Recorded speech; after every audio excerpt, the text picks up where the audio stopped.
Las víctimas campesinas de Colombia llevamos The farmers that are victims of family have been 103 days living in the streets, and we're not homeless people. Yo vengo del Caquetá. I come from Caquetá. De estar en la calle. Yo le doy a darle a conocer al I gobierno. am going to let the government know that we're not Estamos en una in a protest. We're not taking over the streets. We're not in a manifestation or nothing from that style. We are living on the streets because they left us on the streets. We are claiming our lands.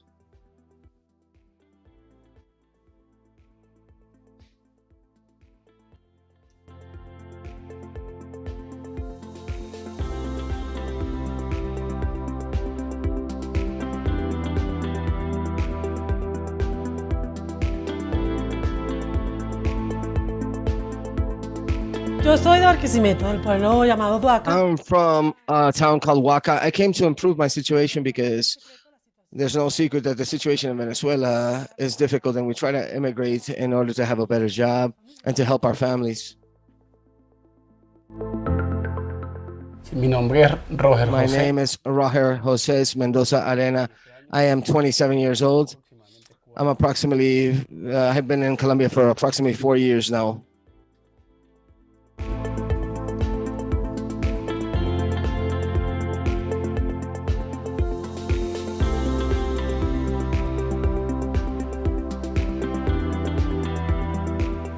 No podemos retornar. Toca ir a cocinar. Acá nos ponemos de acuerdo. Not able to return, we have to go and cook. In order just to survive, we have to come together and we have to cooperate in order to put our grain of salt, because we are simply survivors, let me tell you. Here we don't have no electricity, we don't have water, running water, we don't have the comforts that a human being should actually need. La situación de desplazamiento en Colombia The displacement situation in Colombia can characterize as a displacement that is prolonged, not only due to the continuing situation of displacement, but in order to reflect the new situations of displacements throughout the country. It's also a reconfiguration of the conflict and the situation of violence within the country, even after the peace process. And the level of attention that we have seen, that we've had, like creation of institutions for transitional justice.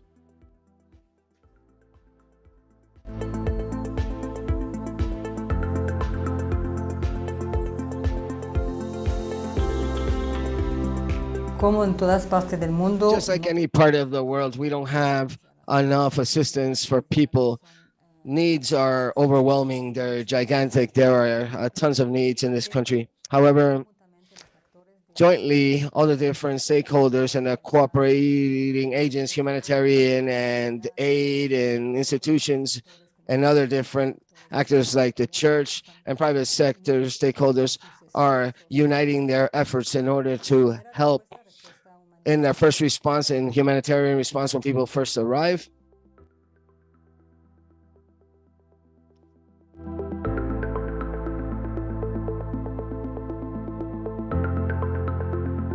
Do you receive any type of help? Internal displacement, yes, 76%, no, 24%. Vulnerable population, yes, 62%, no, 38%. Venezuelan migrants, no, 52%. When we talk about assistance and social protection, we're not only talking about receiving a program like, for example, Families in Action or Solidarity Income. No, it's much bigger than that. We also explore different gaps in access to education. Like, for example, we see that Venezuelan children going to school was much less than the local Colombian population, and the Venezuelan population had less access to health, and that predominantly they always work in informal jobs. There was a moment that we only had to eat twice a day. Thanks to God, we ate twice a day at least. But yes, but we eliminated fruits and juices, like I told you before. In fact, there were some very critical weeks where it was only rice and lentils the whole week.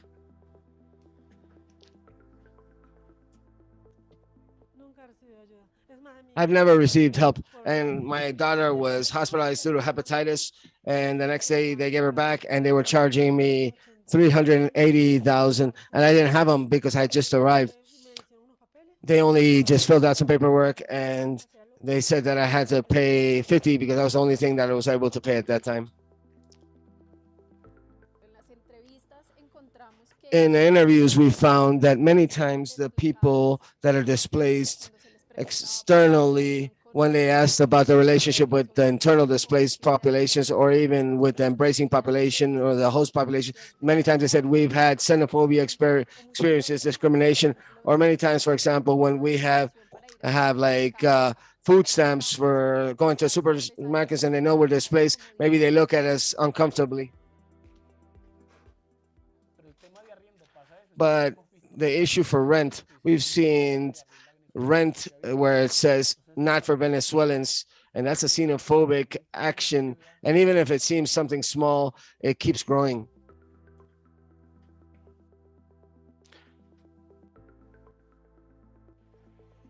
The more time passes, less aid arrives, the less aid that arrives.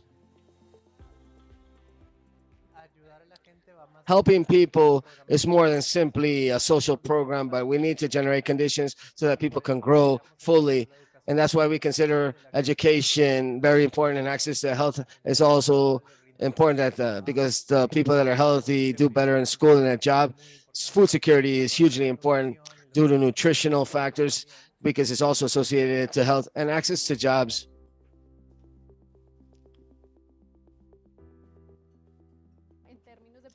In terms of public policies, the government's going to have to work on all of this as well. Not only as how we design programs and what type of aid we provide, but also in social cohesion issues and how we're going to manage these relationships so that all the social issues can be adequately managed. Nadie se ha pronunciado. Nobody has actually pronounced nor manifested themselves. The situation that we have is crucial. We are living in the streets. We came to live here because we are on the streets. And from here, where do we go? To the streets again, because there are no solutions.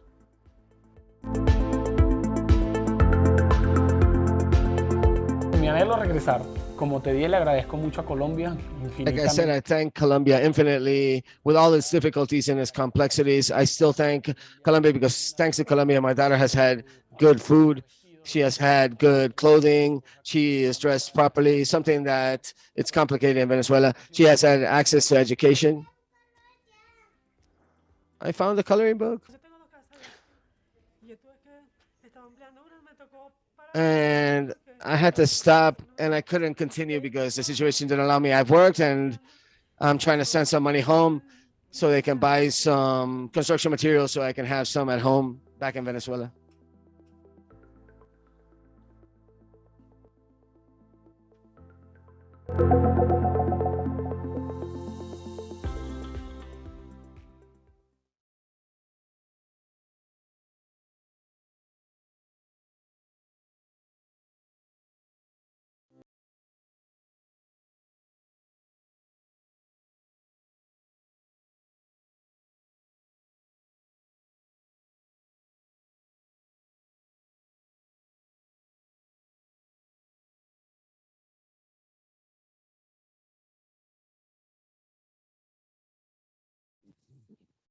Muy buenos días. Very good day to everybody.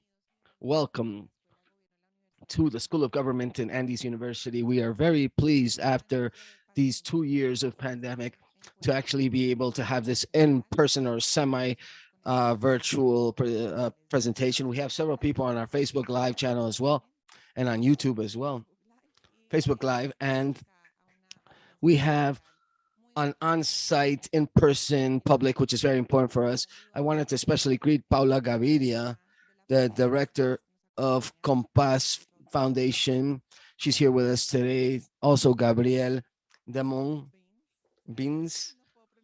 I'm not sure if I pronounced your last name properly, but we are very pleased to have you here. He's a human development officer in the World Bank in Colombia. Santiago Guzman from UNHCR, Ingrid Battinson and Ivan Jimenez from the OIM, and Tania Nino from the World Food Program, which we had the pleasure of speaking. We will speak more during today's morning with her. Today's a very special day in the School of Government because after 2 years of working rigorously in a cross-cutting, multi-method fashion, accompanied by ODI, and with the help of many different researchers from the School of Government, we were able to have the results that we're going to share today with all of you. This is about a study that actually looks at conditions from displaced populations, forced displacement, displaced due to the internal armed conflict in Colombia, as well as the displaced population that was forcibly displaced from Venezuela to Colombia. And basically, we wanted to look at their living conditions, but also the role of social assistance and the social protection system, trying to improve it and to guarantee these living conditions. So the idea for today is to let you know about what was done in these last years or months of data collection and analyzing this information, but especially with the hopes of trying to see the implications on public policies for the incoming government. And we hope that this is information that is very useful for the national government and the local governments, but also for international cooperation. What we're going to do next is to present two of the leaders of this project, Andres Hams and Maria Cecilia de Dios. They're going to present the results of the study, and after we're going to have a small break, and then we'll have a panel which will speak about the different implications that these policies have. Now, Andres Ham has the word, one of the leaders of this project, and welcome, Andres. Thank you so much, Sandra.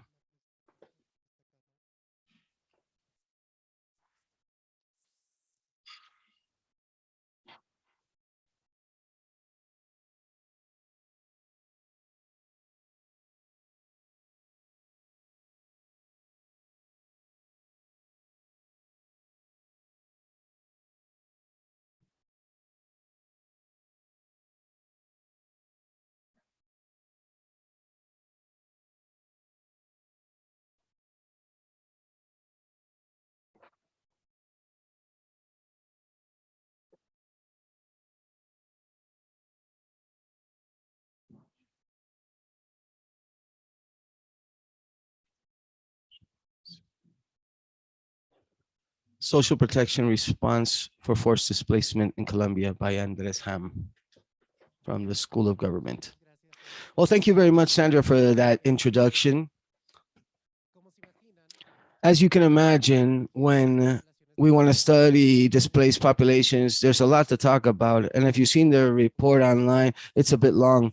So what we're going to do in these presentations is to give you a brief summary of some of the key areas.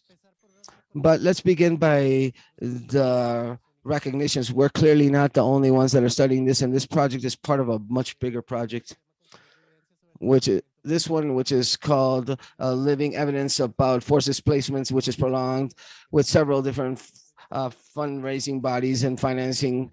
And second, something that's very important is we have to recognize the team that's working on this, because there was many people that actually put their sweat into all of this, and we wanted to ensure that we recognize the authors, the researchers, the collaborators, the assistants, the people that helped us with the field work, like the national consulting centers, and also people that created this event and are helping out right now, and we wouldn't be here without everybody. Well, the big question that we want to try to deal with here is the people are in constant movement, but what happens is there are two types of movements. When migrants move and search for more benefits, like good movements where we seek better opportunities. I'm like from Honduras, and I live in Colombia, and I've lived in USA and Argentina and other places. So I move around because that benefits me. But other are almost like thrown out of their point of origin because of conflict or a political crisis or for another reason. And that's the population that we're dealing with today.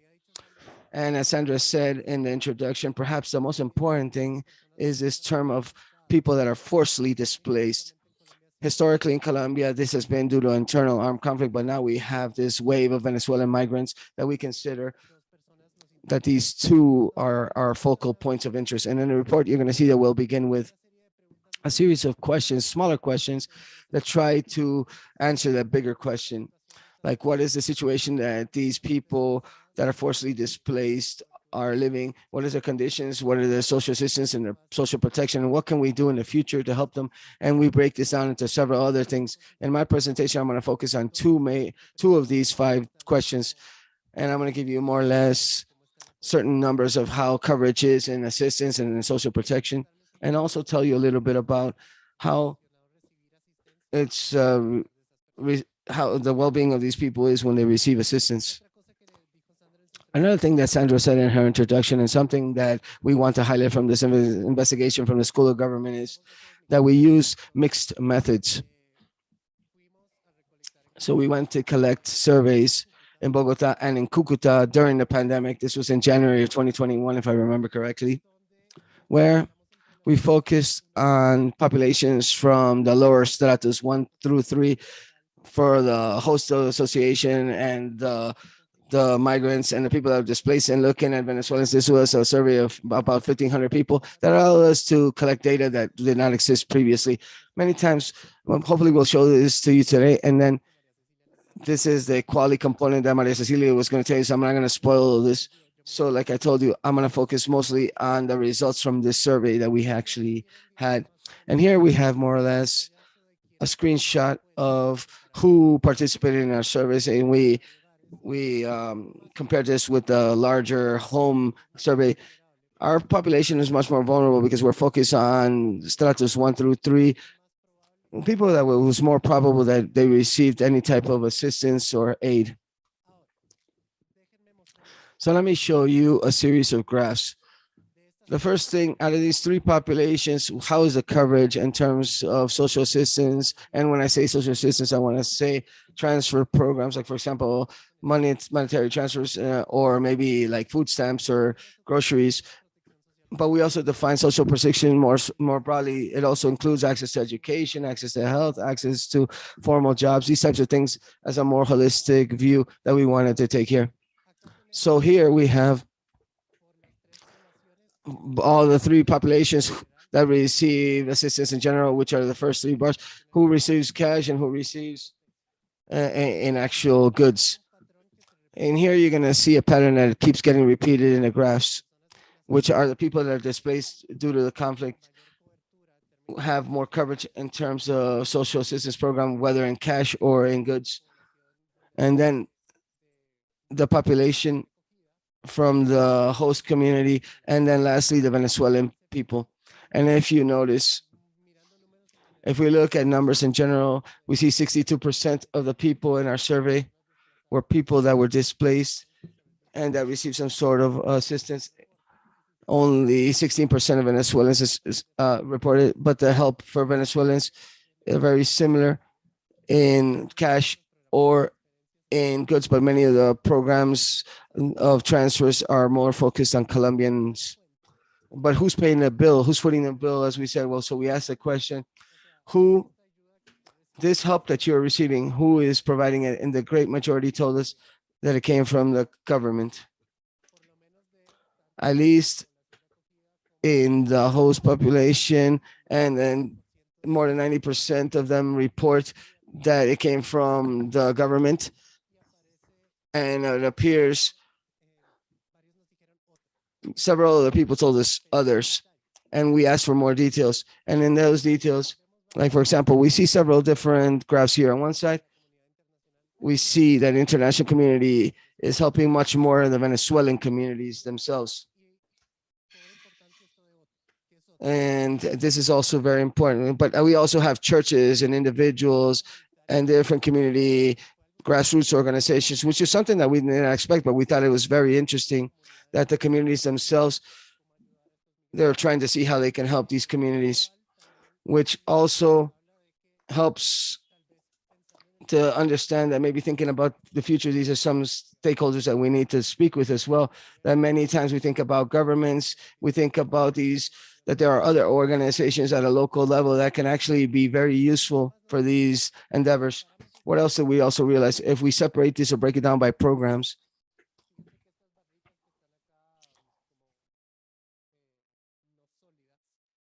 And these bars that are dotted or not or lined, these became pre-pandemic. The rest already exists. If we start to compare the different bars, I think that the blue bars are the Venezuelans. As we see that the coverage in terms of Venezuelan people increased more, so that in these programs, and would start during the pandemic. So in a certain fashion, this indicates, or this is suggestive evidence that due to the pandemic, we were able to reincorporate more Venezuelan people than in programs that historically that they were excluded from. And some other issues in terms of goods is pretty high as well.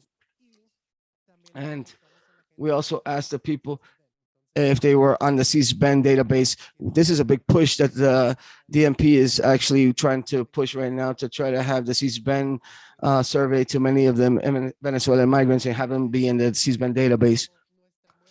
And since our sample was more focused on vulnerable populations, we saw that many of the people from the displaced population was registered. And we also found that more or less 44% of the people that from Venezuela was telling us that they were registered in the CSBAN.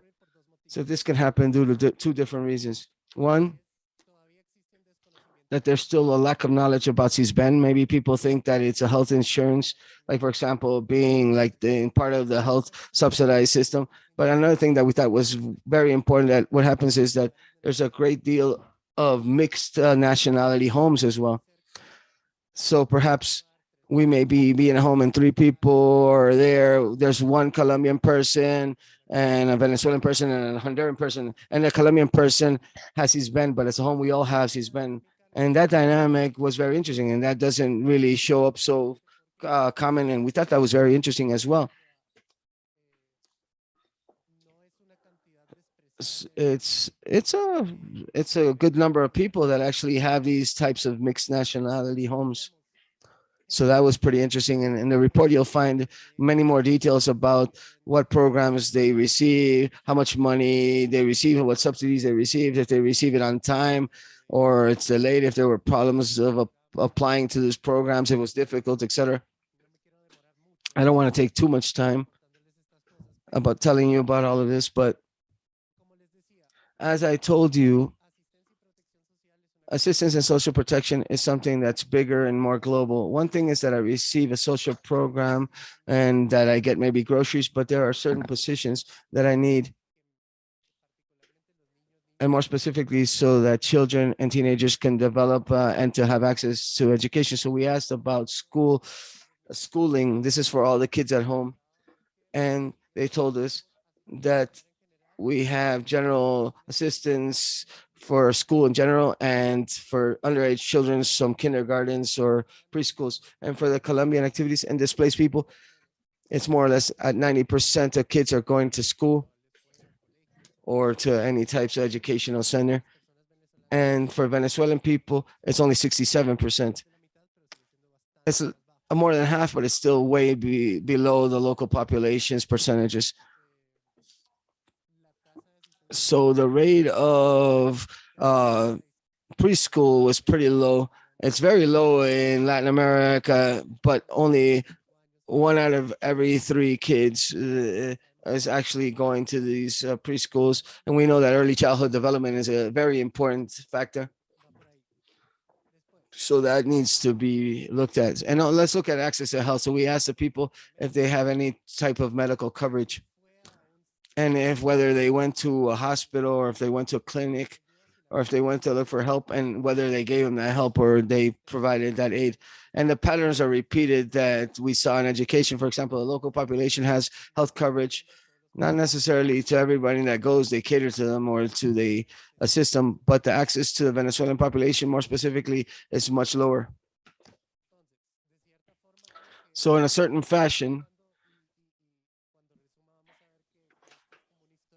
this is like a story.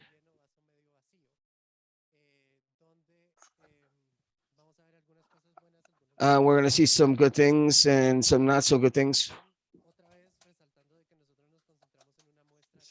And we focus on stratus 1 and 3, but this is the formality rates, how many people actually and pay for Social Security, health, and pension. And we also asked them if the person who was the one that who paid the person that won the most money or whatever. But look here. So the highest value was more or less 50%. So the national for let's say that at the country's level, only 50% are formal. But in the most vulnerable population, the fact that we found that, but for the host community or the incoming community, only 1 out of 3 are actually paying for health and pension. Under this formality definition, there are 2 informal workers for every formal worker. And for the Venezuelan population, basically, this is telling us that it's much higher.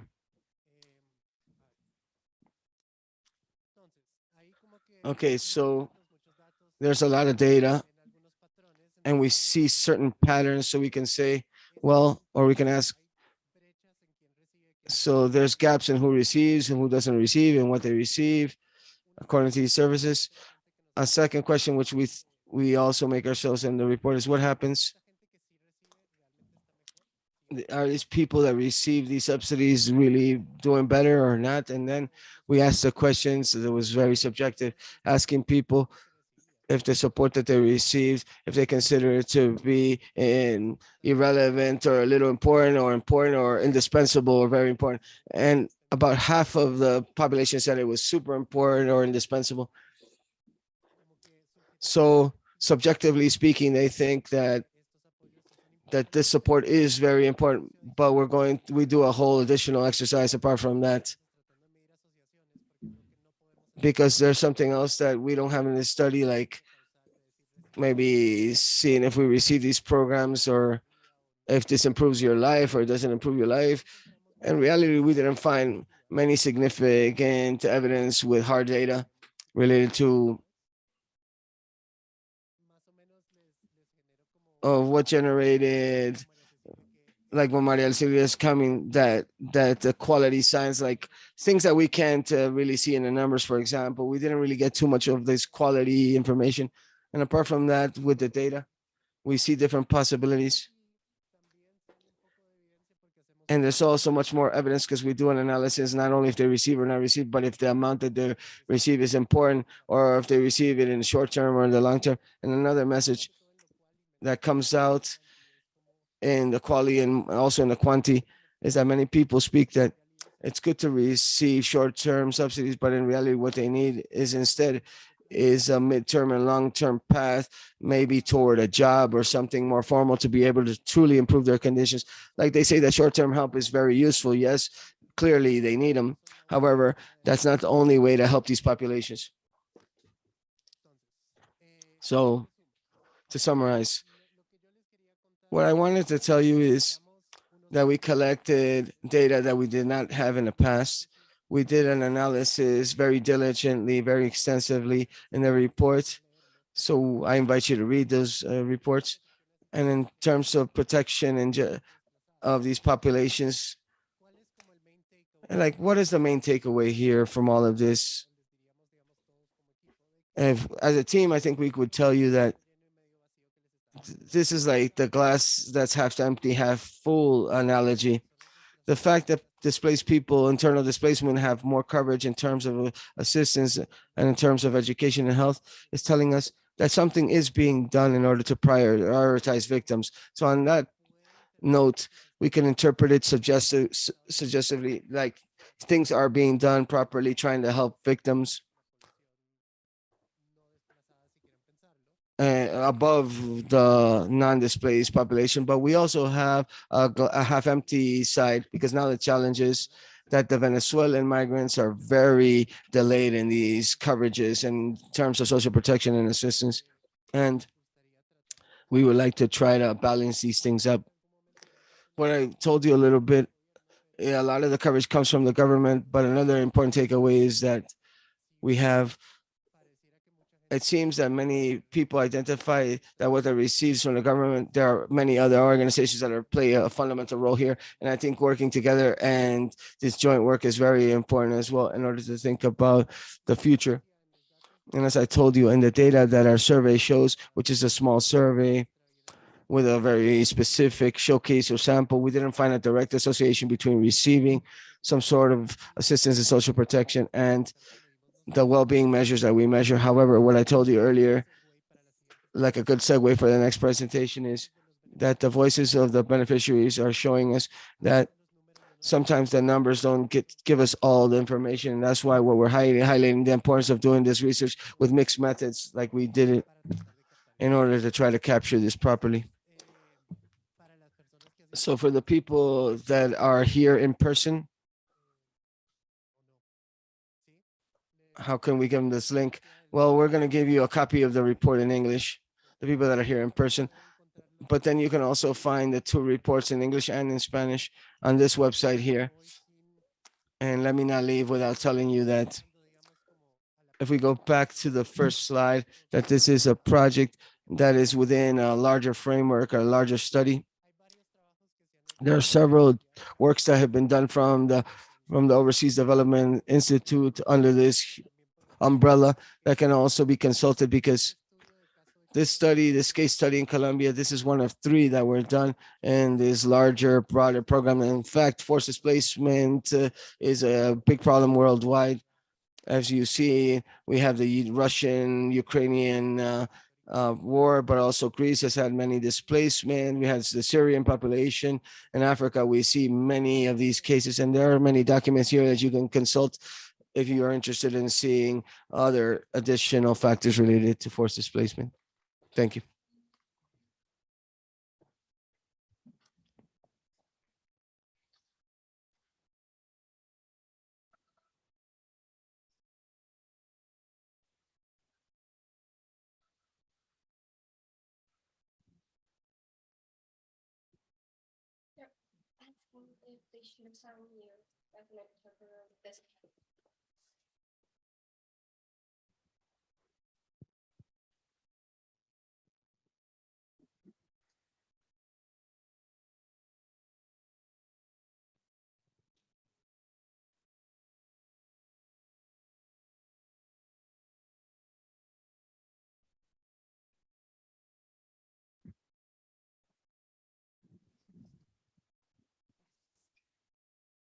Bueno, buenos días a todos, buenos días a todas.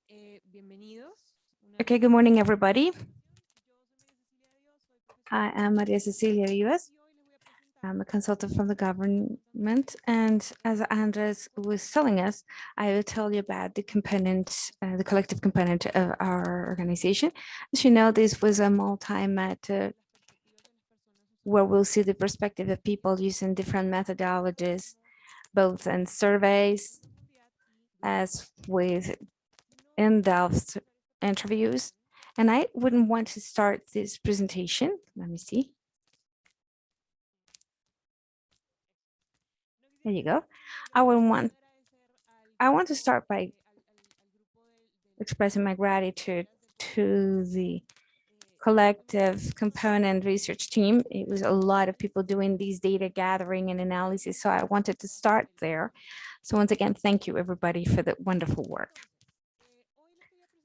So then I wanted to introduce key issues of what we found, as we've said, by talking with people through different methods. And I wanted to start somehow by emphasizing some of the results you had heard about the surveys and the power of qualitative methods in such a study of this would be to understand the perspective of people and to know how the public policy is actually being worked on the fields. So I'm going to look into a couple of findings that were stressed in the investigation. First, about the gap that there is in the access of people because of the group they belong to. Meaning we found in the survey that those that are displaced have, in general, most access than those in the Colombian community to aid, while migrants had less access than displaced people and people within the community in Colombia. So from the qualitative component, we decided to look into what was the experience of access for people according to the group they belong to services. We wanted to understand if this is a gap that actually needs to look into structural components, and it also needs to have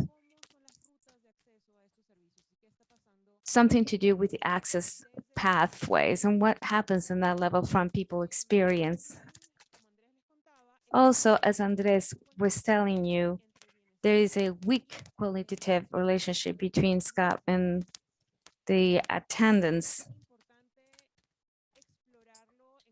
And that is something we believe it was important to look from the qualitative, because in the qualitative, you don't only understand whether is there a relationship but you actually go to the question of what do people understand by well-being? What is it that they feel is to be better? And what's the relationship they may find between receiving help and being better?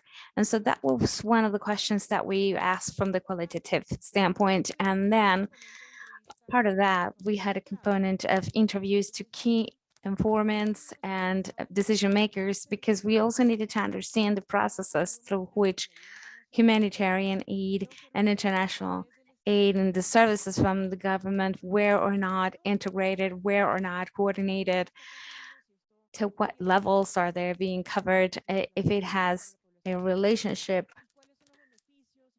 So what are the challenges also that for all of us inside could be, and those are our decision makers in terms of integration. So those are the things that I'm going to address today. A little bit about the method.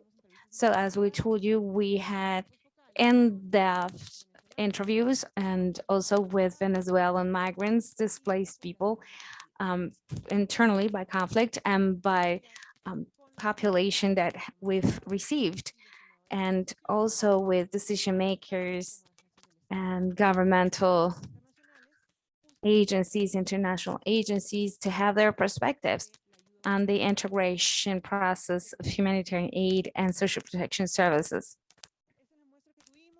This is the sample we had in the interviews and focal teams. We carried out interviews and focal teams in Cucuta and Bogota, where we divided people between beneficiaries and non-beneficiaries. And on the key informants, those who have experience in public policy in Bogota, the local public policy in Cucuta, and also at the local domestic level, both displaced and migrants in general. But today, particularly with Venezuelan migration. Some key findings on access, assistance, and social protection services. And first, we started to look at when we had the most coverage of social assistance for displaced people. What we found was that those that are displaced, they knew that they had access to benefit, probably better than the rest, about the requirements and processes to access to this social protection aid. So they knew about the logics of it. How does it work? What is it that is required? What are the processes, the offices? Who do I have to talk to? And that was particularly true for those that were registered in the single victim record. It's important when we talk about displaced people, they were to admit, yes, I was displaced by violence. And within that group, there are those that are registered as victim in that record. So for instance, in one of our focal groups, there was a person saying, okay, they call it a compensation today, an indemnization after a displacement. And then you should fill out a form and enroll in a list. And so what this is telling us is all these people know about the process and what they do to access the service.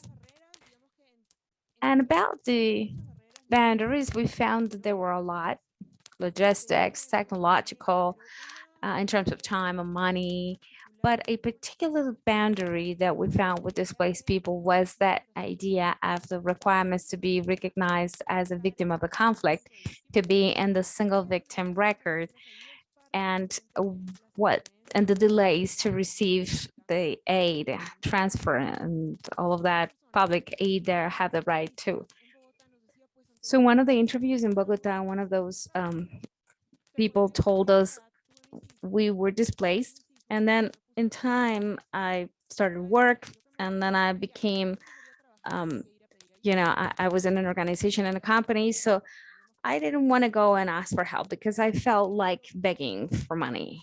And that's the thing, that having access to this service that's the feeling, and they don't feel that they are entitled to being given that assistance. And that's what came out a lot. In terms of less coverage, then the same question and what's happening. And what we found was that the migrants find it very difficult to access to this assistance, which was opposed to what we found with the victims of the conflict. And this wasn't so only on their side, but like Andres told us in the surveys, they were also telling us that there were many other ways to receive help, and it has to do with the multiplicity of offer that they have coming from different areas, like the government, the international organizations, but also from churches. And so there is like a confusion of what do I need and what for. But it's very important to highlight here that the experience to this services and to any kind of aid varies from the person's migrating status, whether they have documents or not to be in Colombia, whether they're legal, and also the way of their conformance of the household, which also came out in the survey from the qualitative. So if I'm in a house where there are Colombian nationals, then I need to understand how does the access work in terms of access to services, that is, and also to be able to access this bin. So there were households that only have Venezuelan nationals, and to see how could they register, to see how they could enter this bin and how they could do it. And then in one of the focal points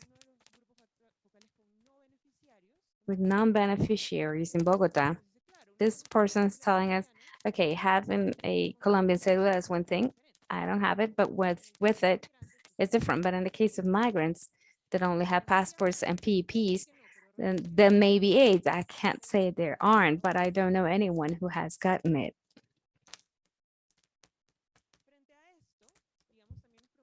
In that regard, we also wonder about the strategies migrants use to be able to access this assistance. And we found a strategy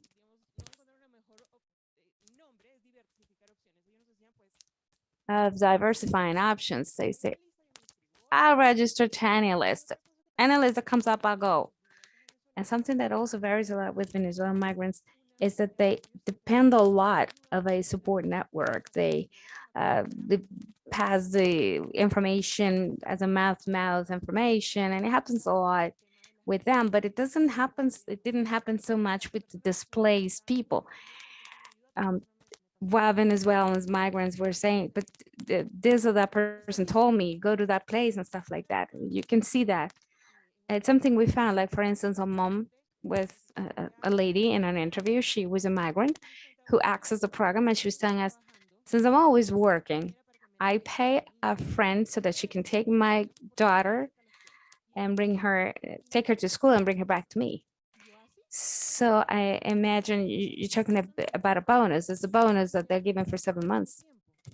And the lady tells me that, and then I tell her I don't have the time because I'm working. And then she says, no, you just have to talk to the school director. And then they had an online meeting with me. And then they told me that those kids that had not received the bonus was because they were not registered or didn't have ID, etc. So that was a process. So then the teacher registered my child.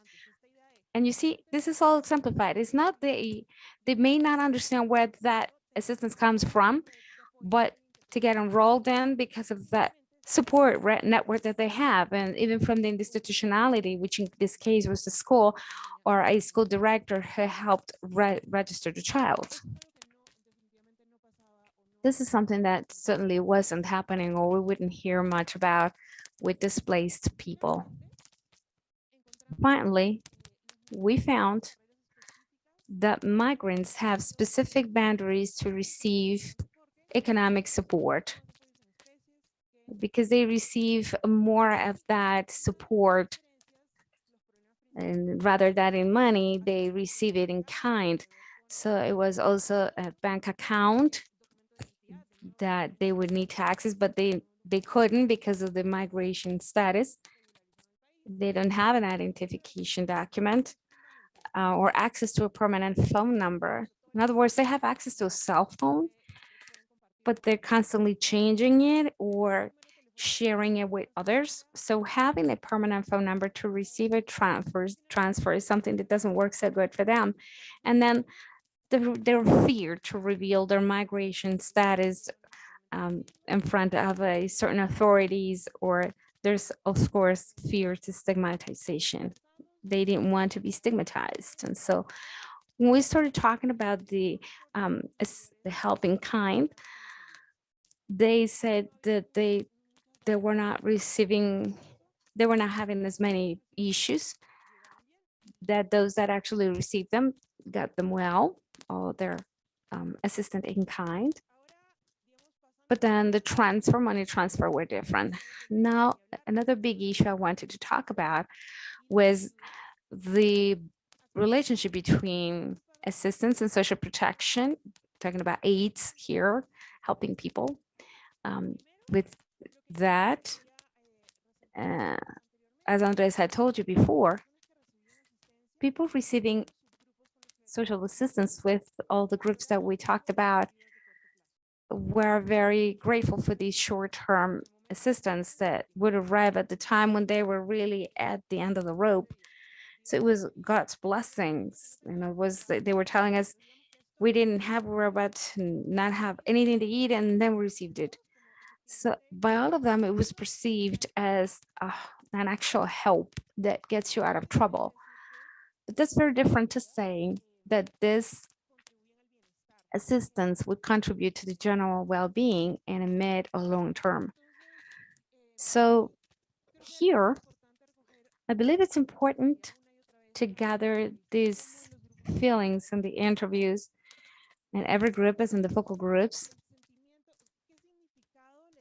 And it's like, what's the meaning these groups give and what they think it's the role of the government in terms of their responsibility. And here we find something very important as a difference between both groups. For displaced people, the government is obligated to help them because they are displaced because of the failure of the government to protect them. So the government is in debt with them.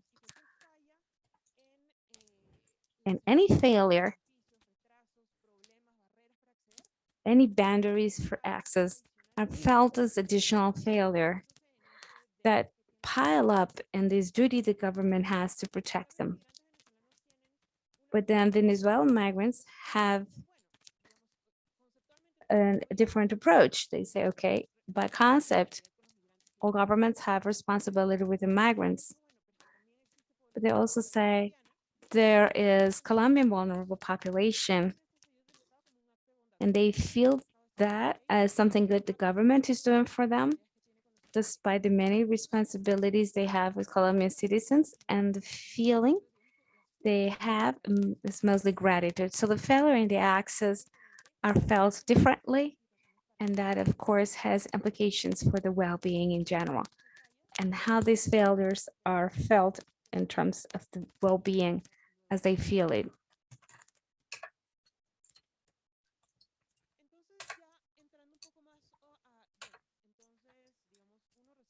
Then when we receive this concept and hear what's the connection between that and the social assistance and the well-being of a person, and here's what we heard about people.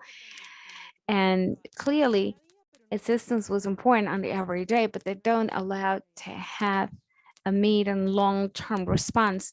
And when we go and see what people are saying, what displaced people are saying, and what the migrants are saying in regards to that relationship between social assistance and the well-being, for displaced people to be well, what they would need, particularly those that are in the single victim record, this single payment of indemnization, they see it as an opportunity to improve the situation of life or a seed capital And so this money that can really help them to be better.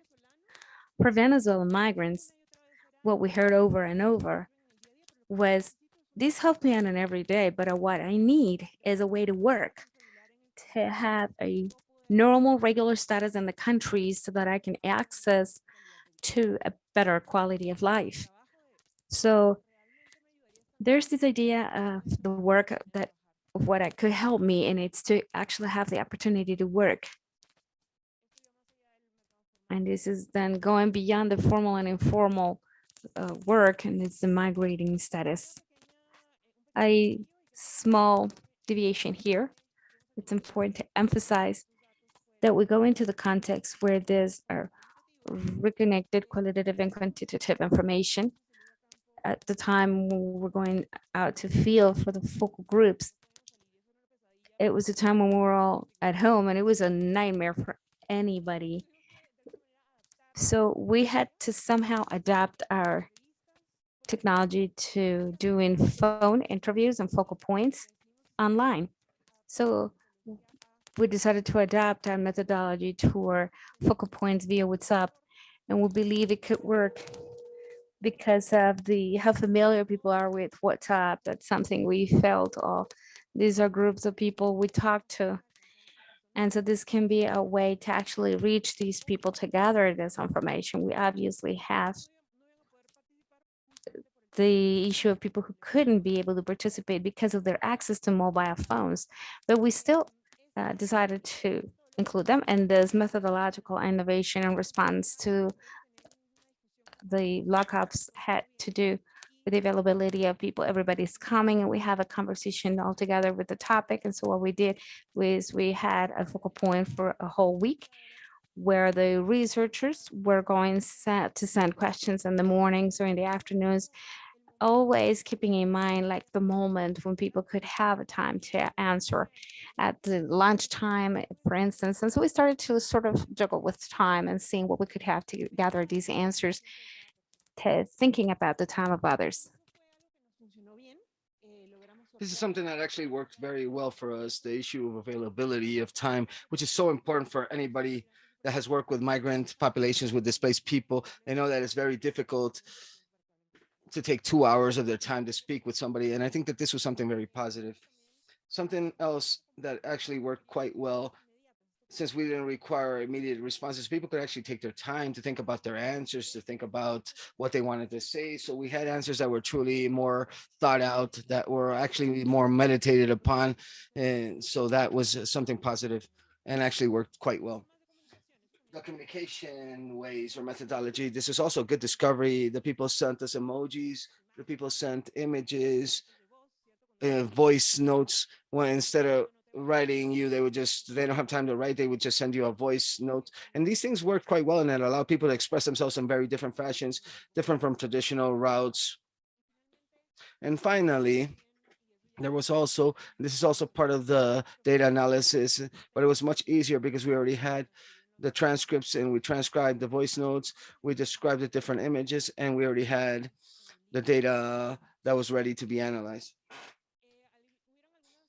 There were certain modifications as well, and we shared these with the hope that if this is useful, welcome, and hopefully you can replicate it. There was also modifications in the logistics, the issue of the informed consent that had to be sent via WhatsApp. Here you have a picture of how it works. With Mariana, she's an expert. The modifications and the moderation as well. There's also an issue of individual skills via WhatsApp group and not face-to-face, and trying to follow up some things on the internal fashion. Hey, what's going on? Do you have any questions or any worries? So there was different channels which we were able to use to generate the discussion, and the main issue was confidentiality. And I think this is an important thing in a focal group. And there wasn't such a possibility at the beginning to say, hey, how are we going to handle this problem related to confidentiality? So what we did was basically to create videos and tutorials of how to erase, to delete information. And I think, give me a second, because I want to show you some of the details of how all of this worked. We're going to follow the next steps in order to eliminate the conversation from the focal group. First, we go into the WhatsApp conversation from the focal group. Then we click on the three dots on the plus button. And then we click on empty chat. And then we click on empty once again. Then we'll see how immediately all the conversation was deleted in order to guarantee confidentiality in the focal group. Thank you so much for your very valuable participation during this week. That's just an example of the multiple small videos that we had. We had videos of presentations from the researchers, how it's going to work in the focal groups, and as you saw, the data here, et cetera, et cetera. So these were ways that we used or we invented on the go so that these focal groups can actually work properly. And I think the final balance was actually very positive. Lessons learned so well. So the issue of moderating focal groups online is a challenge that requires constant attention during the implementation period. So it was a whole week where we were there behind the scenes and cell phones trying to generate these discussions so that the focal groups would not die. The issues of specific skills for moderation is also very important, especially for WhatsApp. I think it's important to highlight that as well. It's like you have to have a sense of interpersonal abilities so that people that have never seen themselves will want to speak about the fear to being stigmatized or stigmatizations toward Venezuelans. So we need a lot of abilities, interpersonal abilities, and skills to generate high quality data. And finally, as I told you, the issue related to access to cell phones was a challenge, especially in the migrant population. In our particular case, we only needed to have access to the cell phone for 1 week. So the issue of rotating cell phones wasn't that complicated, but we were ensuring that, for example, they had access for a whole week to unlimited data plans so that they can participate in the focal group. And then in the experience as well, this experience also helped us. We saw in real time many of the different challenges and barriers that had been reported in the past or are being reported in terms of access to services for the assistance and social protection. And the last point that I wanted to talk about is related to the link of humanitarian assistance with social protection. And this is like a bit of a stepping stone to panelists coming next, where we interviewed key informants or people that actually know, like the people that understand how public policies and programs are actually generated for the different populations that we're working with. So one thing that we wanted to do is if there was any link that existed between humanitarian aid and social protection, we wanted to understand that in order to, for migrant populations and also for displaced population, we want to understand to up to what point there was an actual communication between humanitarian aid and assistance and social protection. And for the issue of internal displacement, what we found is that obviously Colombia has decades of experience in managing public policies and programs for displaced peoples. So there is a legal framework that currently exists, which is very broad in its scope, so that the government can effectively provide assistance. We find that this assistance mainly is going to happen at a national level, and international programs basically are more focused on new displacements. International humanitarian is more immediate in nature, which is obviously necessary immediately after the displacement occurs. In one way or another, the international offerings and the government's offers are more or less working together or integrated in terms that the international offers continues to follow the government's policies. They use mechanisms for coordinating with the government, and they use administrative systems that are joint systems, which is different in the case of Venezuelan immigration. For Venezuelan immigrants or migrants, obviously, the Colombian government continues to provide the great majority of the support in the service. And the growing international response is aligning itself more and more with these issues, and in more specific cases, like cases that we can learn from, this is integrated completely with the government systems. Like for example, examples of how there's coordination mechanisms, joint sharing of data and databases, cases of integrated financing, where financing from the international level is channeled directly via government services. but these are certain specific cases. These are not the rules. These are not what is the most common. And we find that what our key informants told us, that we don't have a key broad policy that allows us to integrate this as a response to Venezuelan migration. So there is space for improvement in this field. When we also asked, and what were or why did they why how was the process of integrating some of the service, the key informants actually let us know that basically it was determined by the emergency of the situation, especially during COVID, the magnitude and the long-term vision for the displacement crisis. These are factors that catalyze this integration between the humanitarian aid and social protection services. In the specific case of migrants, for example, a political willingness from the government has to be clear with a key role. And we see that this idea of this comes from the top down, and progressive policies toward immigration and COVID as well. COVID was a very important catalyst in order to integrate these immediate responses and humanitarian responses for social protection in the midterm and the long term.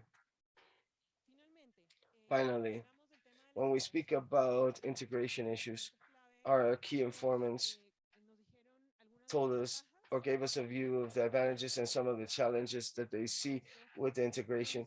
Obviously, not necessarily do we see a state of absolute integration, which is where we would really like to get at. But when we spoke about integration, clearly from the government, we have different stakeholders. From the government, basically what we were told is that it's good because there's less duplication of and more benefits. We're expanding coverage and benefits, greater capacities for the institutions, and we're gaining new resources. That's the advantage of a greater integration between humanitarian aid and social protection. From international organizations, this was also seen as something positive, basically through the optimization of resources that are limited by nature, expanding coverage, being able to think more about the long term, identifying gaps of what's working poorly in the offerings of the programs. Like the integration allows you or gives you the possibility to do this from the action of international organizations as well. But as I told you, also there are certain challenges that exist that are important. One of the things that our key informants told us once, kept repeating, related to the difficulties in terms of integrating this logistically is more specifically safe and responsible database exchanges. It's not simply just sharing data from the C-SPAN. It's not easy with international organization. It's difficult. So this integration, in order to make it functional and make it work better, is a huge challenge in this regard. On the other side, we also have worries that government commitments with the displaced commitments will maybe be limited by budget pressures. So humanitarian is completely integrated, is still at the mercy of what's happening at a government budget level. So this was also a worry and a challenge. And finally, the worry due to social tensions that can come about from the perception, from the public perception, that government aid is going to Venezuelan and they're getting maybe priority above Colombians, and the population may shun that. So that would be some of the challenges that we identify, and I think it's going to be very. I'll leave these questions up in the air for the panelists that are coming next. Thank you so much. This is our contact information, just in case you have any doubts or any questions or any comments that you want to make to us. And we invite you also to read the report, which is available online. Thank you so much.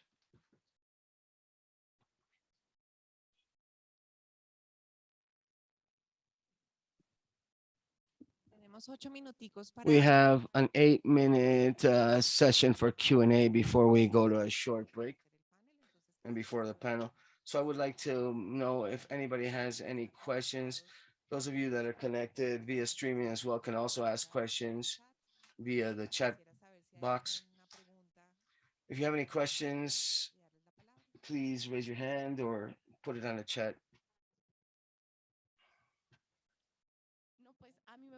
Well, I think it was super interesting everything that I heard of this presentation was wonderful. This research. In fact, my name is Camila Borrego.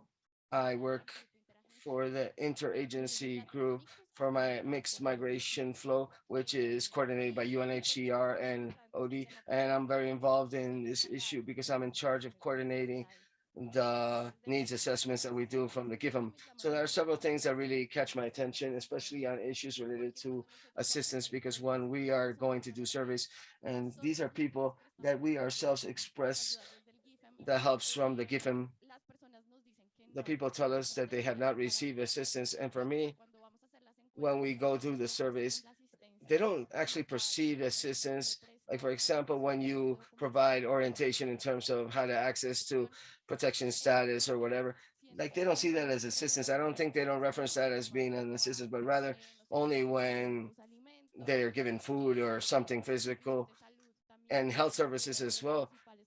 These are one of the which we provide via GIFM as well as one of the main services. And I feel that they don't have that perception that that's a service that they're receiving. We were checking the last survey that we made, and it's very similar to the results of this investigation. 44% of our people surveyed said they received assistance, and these were phone calls to our beneficiaries. So that means they had already received it. So there is that bias from the Venezuelan population that they're not seeing that they're receiving this assistance from international cooperation. They're not treating it as assistance. Another very important issue, which I think is very interesting, is what you spoke about the importance of integrating the Venezuelan population in Colombia. Right now, in fact, once again, from the GIFM, we are doing some very strong work with the national government as well, and more specifically with Migration Colombia and the border management area. We're working together so that all the programs that we actually work with will be done jointly with the government, and more specifically related to the EPPB and the transition to CISBEN. And there's a very strong exercise here, especially about providing information to the population about the steps that are coming next once they are provided the permissions for temporary protection status, because many people stay with the permission, but they don't know that later on they have to request a survey from CISBEN, so that, like Andres says, since migrants come in with a lower scale, this is when that's precisely what can cause that. When you look at the Colombian population, they have much more access to many more things, and like including health insurance. Only 25% of the Venezuelan migrants are having health coverage,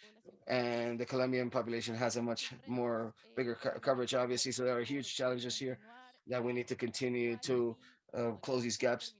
I'm almost about to end. And the issue of public policies right now related to migrants, I think the government is also advancing quite well.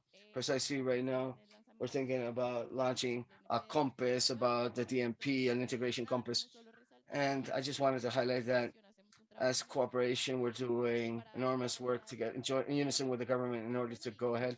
And well, if you want to do anything with us as well, very welcome. We would love to work with you. We have a lot of sources of information. We have surveys that are available. These are public data. You can consult it on our websites as well. R4B, Response for Venezuela. Thank you so much, Camila. Before we give the word over to Andres and Maria Cecilia, I wanted to see there's a question of the people that are connected online. I wanted to know if you measured the level of satisfaction for a subsidy in any rate, right? The displaced population. Do you have like a rating scale that came from Facebook? And I think there was another additional question. That's okay. So please answer the question from Facebook.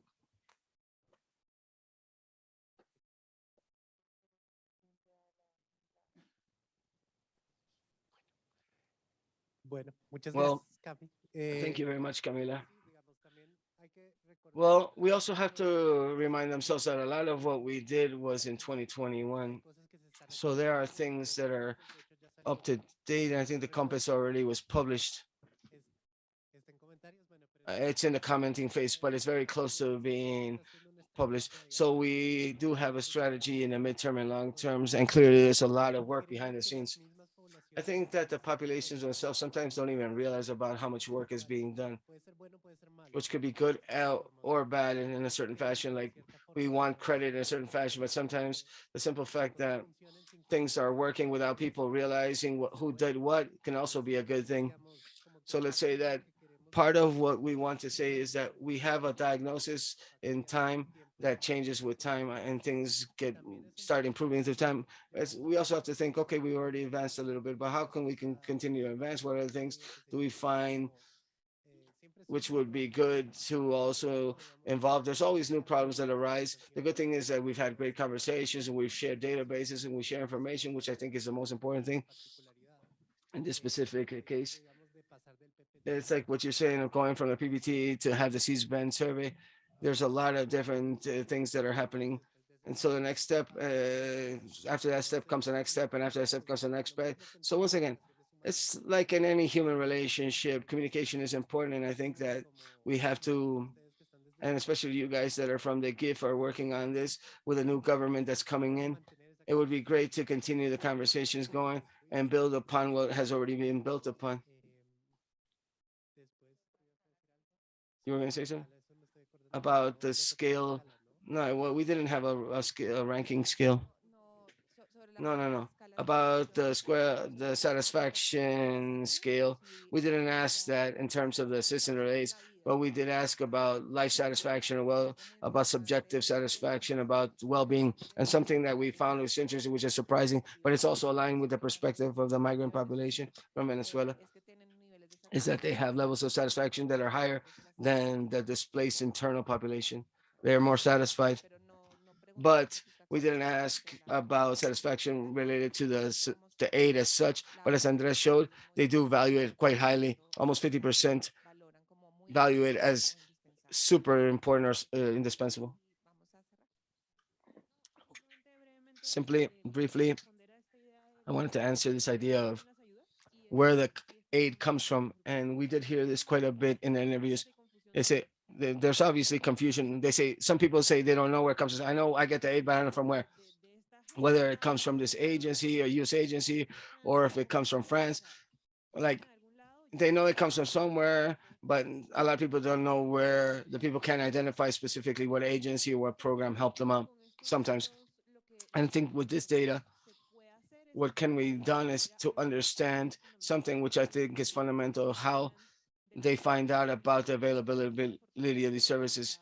And it's mostly word of mouth with their friends and their networks. And I think that can be a very productive way of communicating with word to word or face to face, which is great opportunities to talk about the availability of new programs because people talk to each other. Now we're going to have a small coffee break, and we invite everybody to go and pick up your kits with the reports on the back. Those of you that are in person, please go pick them up outside on the tables. And at 10:40 on the dot, we will be here at 10:40 on the dot.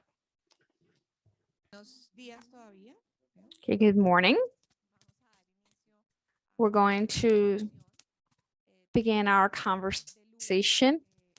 We have a very important panel today. I want to thank you all for your time and having accepted the participation. We have Gabriel de Momping. He's the leader of humanitarian development in the Office of the World Bank in Colombia. Paula Gaviria, the director of Compass Foundation. Tania Nino, the representative of the Social Protection Program of the World Food Program, Ivan Jimenez, with party from the Emergency and Stabilization of the International Organization from the institutions ODM, and then Dr. Guzman from ANU, and then Ingrid Batista, who is a senior specialist of institutional strengthening to support the victims, also from OEM.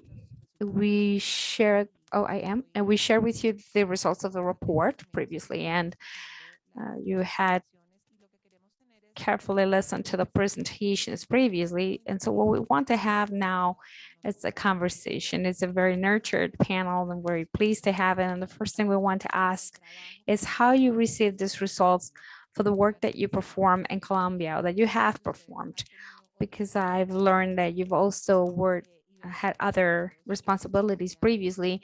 And so from these results, we would like to hear the reading of those results from the previous experience, but also from the work that you perform in your own organizations. So I'm going to start a little bit alternation. Gabriel, you start.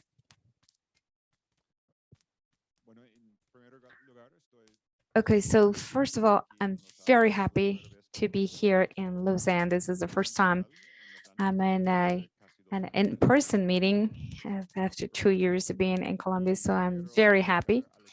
And I want to congratulate the team for an excellent work in everything in terms of analysis, the use of mixed methods, the presentation from both Andres and Maria Cecilia, and also the video. So I'm really very excited about this work, and we've been talking about the focal groups via WhatsApp. That could have been all the presentation today, because that in itself is something I've never seen. And I'd work in surveys, phone surveys, and focal teams in other countries. So I'm very interested to see how can we adopt this particular method for other studies of the World Bank. So it's really excellent in everything. For this first question, I'm not going to delve into political details, and it's just to say that the work comes in a very important time, because we are undergoing a transition time at the government level.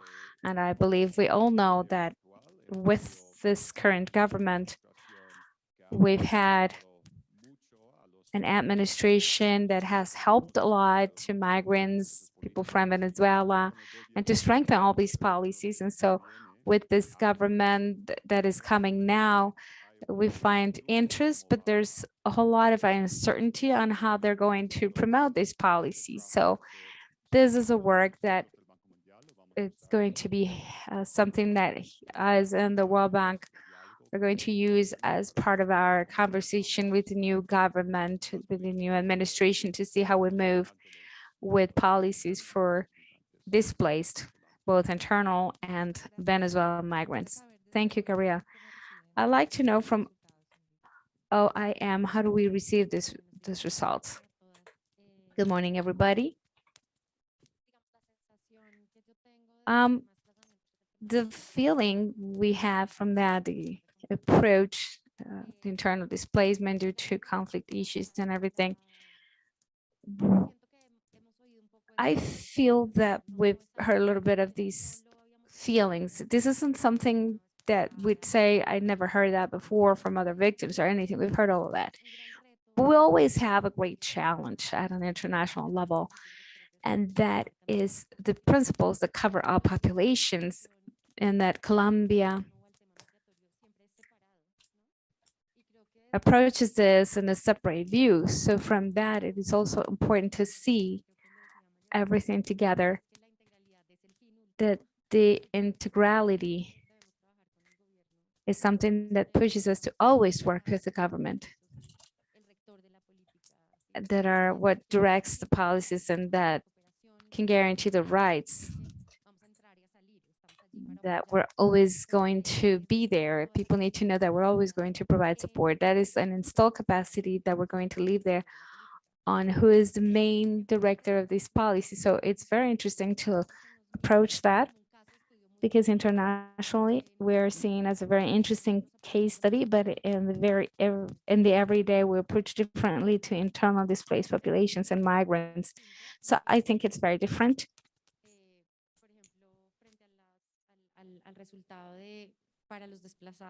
And in terms of the result for the displaced or the victims of a conflict, it is an obligation of the state to guarantee their rights.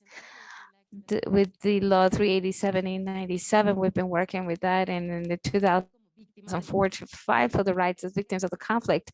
So that is how we've struggled to get to this place, is a reivindication. It is a political posture in regards to to respond to this kind of population. And so I think it's always important to look into that comprehensiveness and to see how the world sees these topics, because I feel that it's been very diverse internally as well as difficult to put it all together. So like when I approached the first time to the reading of this social protection issues, I was full of doubts because I was very much enrolled with public policy because it's a component. Then repair is another.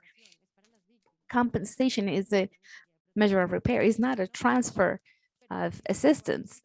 It's a repair. So you come to those things and you feel that it's important to rethink these things and how public policy is actually structured.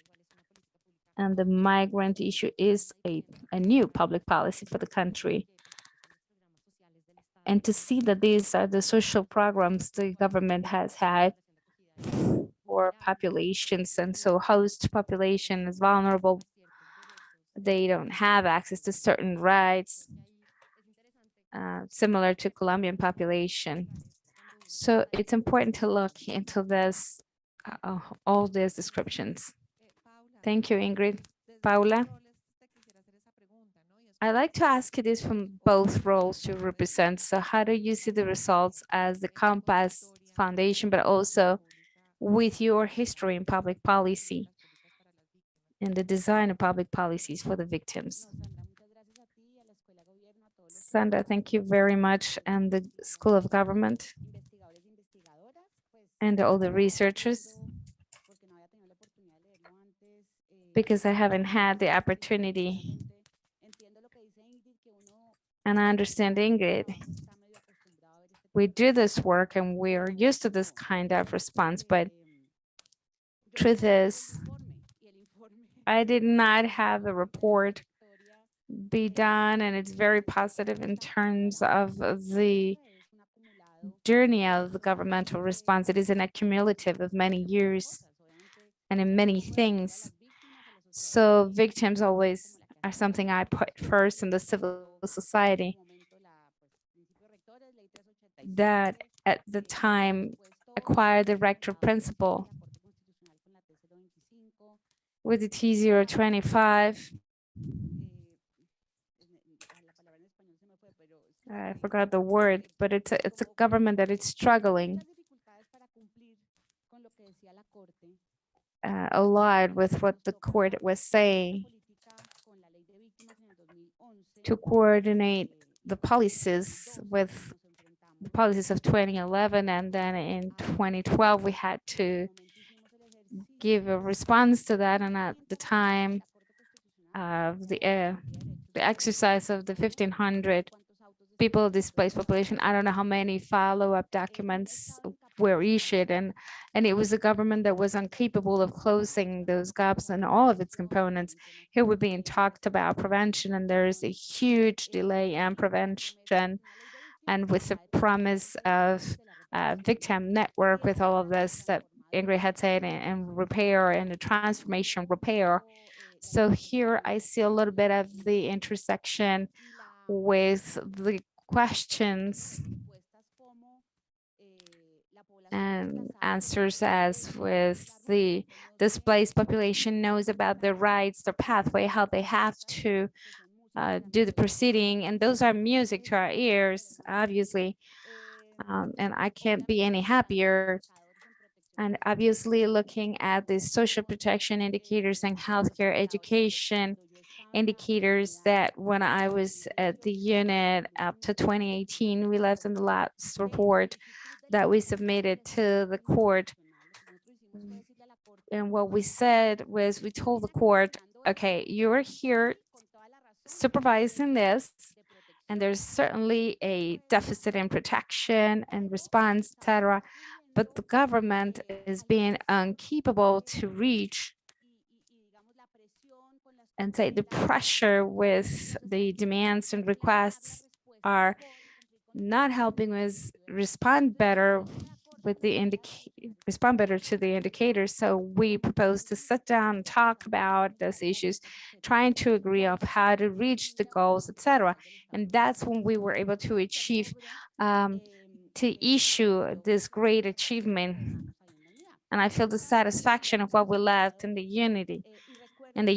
And so looking at the indicators, and I remember the indicators, for instance, in health is very high as seen here. And at my time with the effective business surveys, we had an even higher. I believe there's an impact due to the pandemic. Full satisfaction. And I also was going to say that it's also satisfaction because I also have my own report. In 2019, the General Secretary, by request of many countries, created a high-level panel to look for a solution to the issue of displacement in the world, saying that it was something that wasn't fully responded to, different to the migrants a little bit with this. It's a greater thing with displaced, and there's a whole deploy and recovery and articulation even stronger to refugees than internal displaced. And so the General Secretary said, let's create a panel so that that topic is still on the table and we can analyze where are like the challenges there. And so that's the report we created. And so in the Americas, I was sitting there, not representing everybody, of course, but we talked to Sandra earlier, and it says that Colombia does have a place in this topic outside, and not just a place because we are the greater displaced record country in the world. And we weren't even looking at the situation of Syria or Ukraine, that it's equals in a historical cumulative, and that is a shame. But it is also an achievement to know that we are able to record and recognize that part, which is a huge step. But Colombia is also known for its work and its response and sophisticated and complex programs to respond to it. So I love it that you are here today, raising the bar even higher with this. As you were saying, with the innovative methodology and everything we were shown, of that recognition and evidence of the journey we've walked upon with the answers, but we need to go beyond. The challenge now is huge, and it has to do with social protection schemes and integration. And I'm very excited to think that there are things still to be shared, learnings to share about the displaced population journey versus this part that I do feel, and I've been working with a lot. I feel that the Venezuelan immigration, we need to create a lot more awareness, like care, interest, coordination. I think a lot of bad practices have been overcome as how it was initially. I think we've learned our lesson and paved the road better, but I feel we need to share a lot more about our learnings, as you've said, in terms of displaced populations. So I'm very happy with that. Thank you, Paula. Carlos. I would like to emphasize on a result, and it's like the half empty glass, looking at this half full glass. Something also very important about the Venezuelan population. I want to see how do you receive that part. Thank you, Sandra.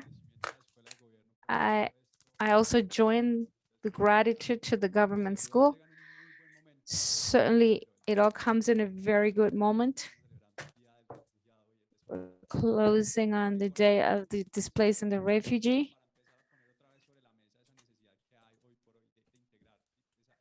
For that need we have today, and to see how are we going to keep covering these gaps that certainly exist. I still share what Paula says.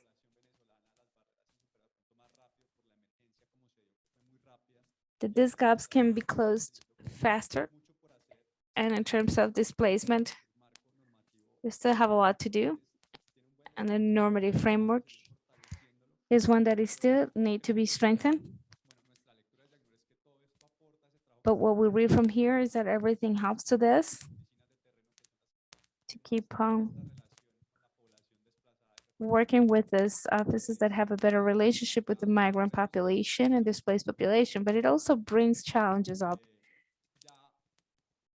As Ingrid has pointed out, we've mapped a little, but it helps us add more numbers and understand yet another set of dynamics. So I think it also connects very nicely with that change of mentality that we are having in the whole world, I believe, which is that transition with assistance for emergency and that link with development, because of course our response to emergency intends to cover and look into the needs that are specific, but then to be able to achieve in the mid-long term that connection and create that link to social protection, which is the one that enables this. To see what is the assistance that people are getting, but to also see what people are looking into, what they need, and where their purpose is to actually have a job and to make their income something stable. So to look how to cover that very weak line to strengthen those structures then.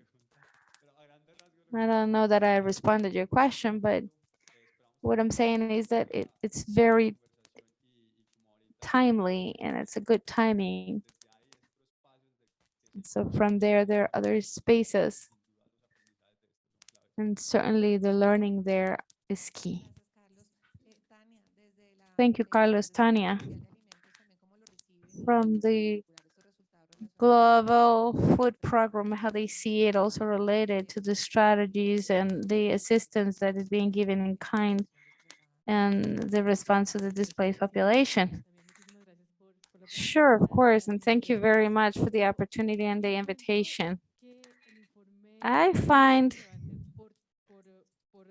the report is very relevant is because of two particular reasons. I think it was an effort we didn't have to respond to the migration crisis and the response we have from 2018 is the experience we've gathered. And the first thing is that the document has the report has documented the first sign of the leadership, which is the guidelines to give a limit to monetary transfers, which is where the state says this is a crisis that is greater than us.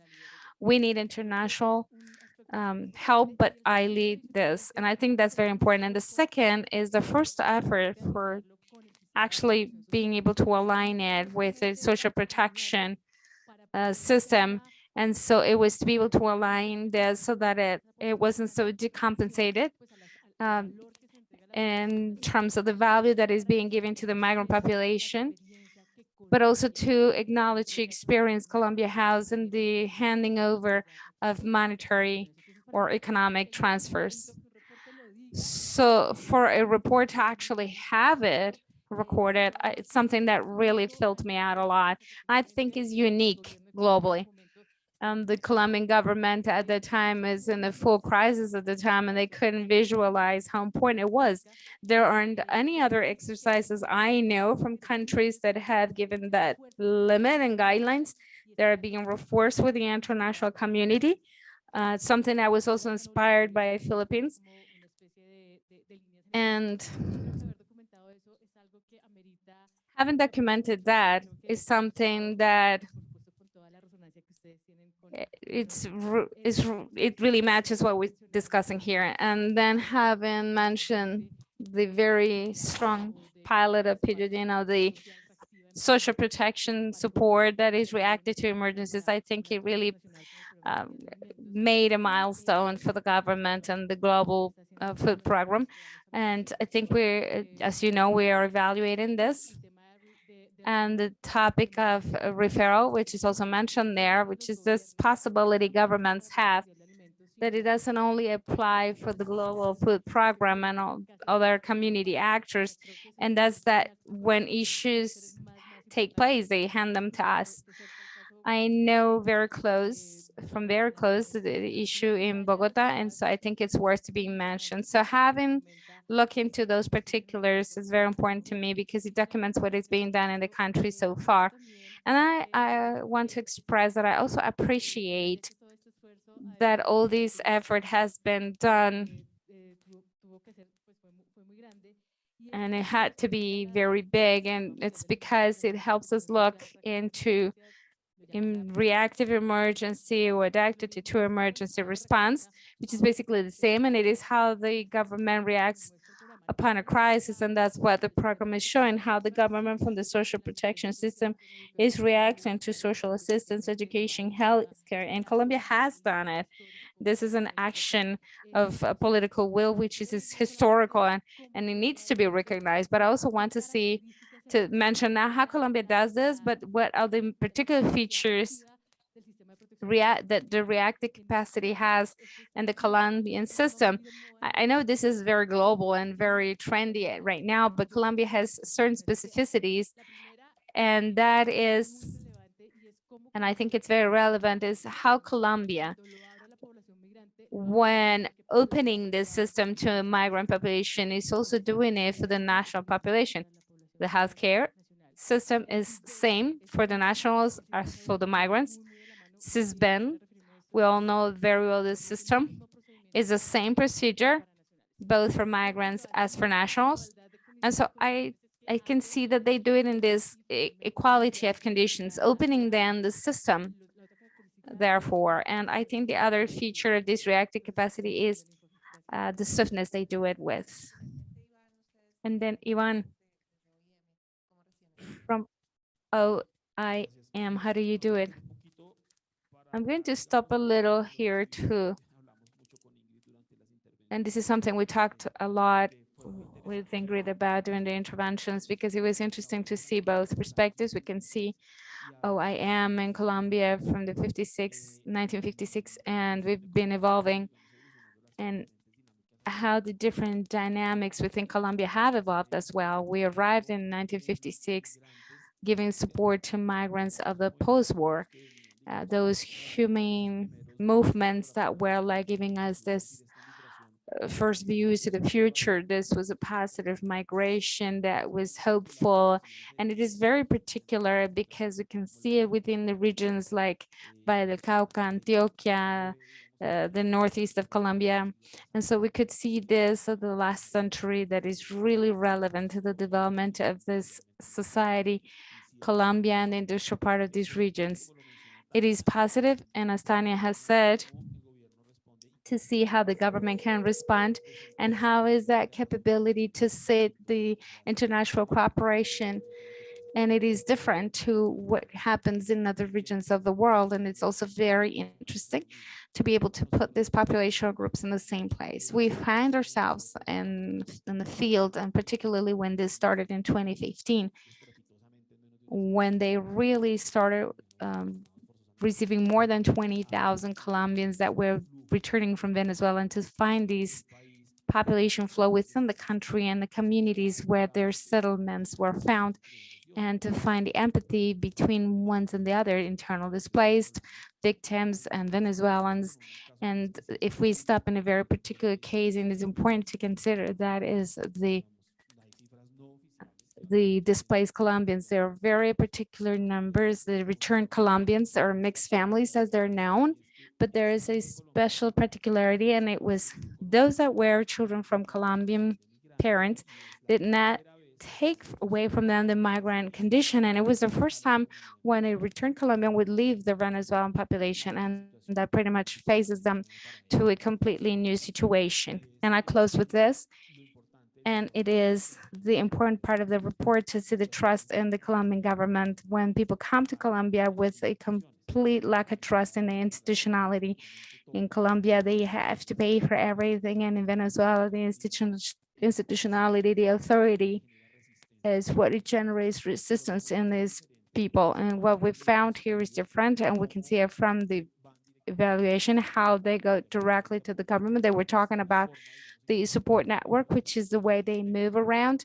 And it's to see how in the school, which is a public institution, that they can find both things. They see the empathy, they see a professor, but they also see a director that says, I have 40 children in a classroom, and I rather say just bring all their school certificates validated, and so that we can provide the guarantees. And that's not good to do that, but it's important to highlight the work not only from the governmental entities, but from the very society, showing us that other side, the civil society.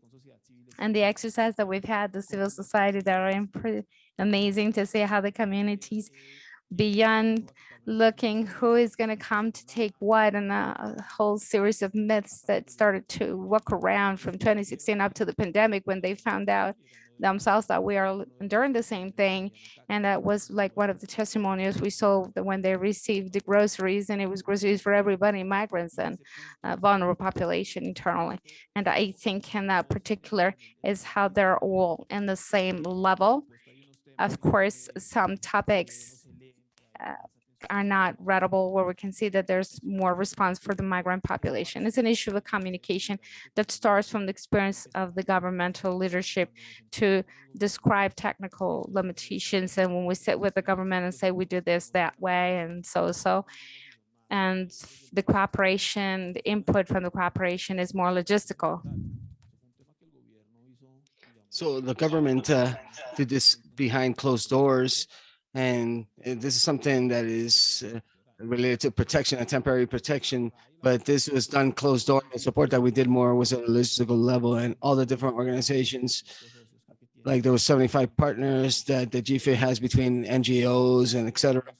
And we're actually working in pro of the mandate that the government has in terms of cooperation. This is not only highlighted in the report interviewing people and family groups, but also seeing how the government leadership is in one of these types of phenomena. And now during this transition, they announced the reestablishment of relationship, and we begin to have many expectations what's going to happen from this point forward and all the resources. Precisely, I was going to make that last comment for my last question. That has to do with the final results that Maria Cecilia showed in terms of the integration between international cooperation and the Colombian state or government in the implementation and the design of public policies for displaced populations. Gabriela, I wanted to ask you, from your international perspective and having been to other countries, what should be the role of the country and what should be the role of international cooperation in implementing and designing public policies for displaced populations? Well, thank you. I'm not exactly sure that I'm going to speak about what the role should be. I can talk about what the World Bank actually does in cooperation and coordination with other organizations. What we have done quite a lot is technical assistance to governments. And in many cases, based on international experiences, our experience is to bring experiences what has happened in other countries. And it's also great value for other governments. So we would think, hey, they can look in Google and find that information, but truly, despite that there's flows of information in the world, this about bringing experiences from other parts has a lot of value for the government. Another role that we play in the World Bank is to bring financing. This in part comes as a loan, but for issues related to Venezuelan migrants. And in the last few years, there was a lot of sources of international donations or grants from nations. And we, the World Bank, have been able to serve like as a channel or a conduit to bring those international funds to Colombia.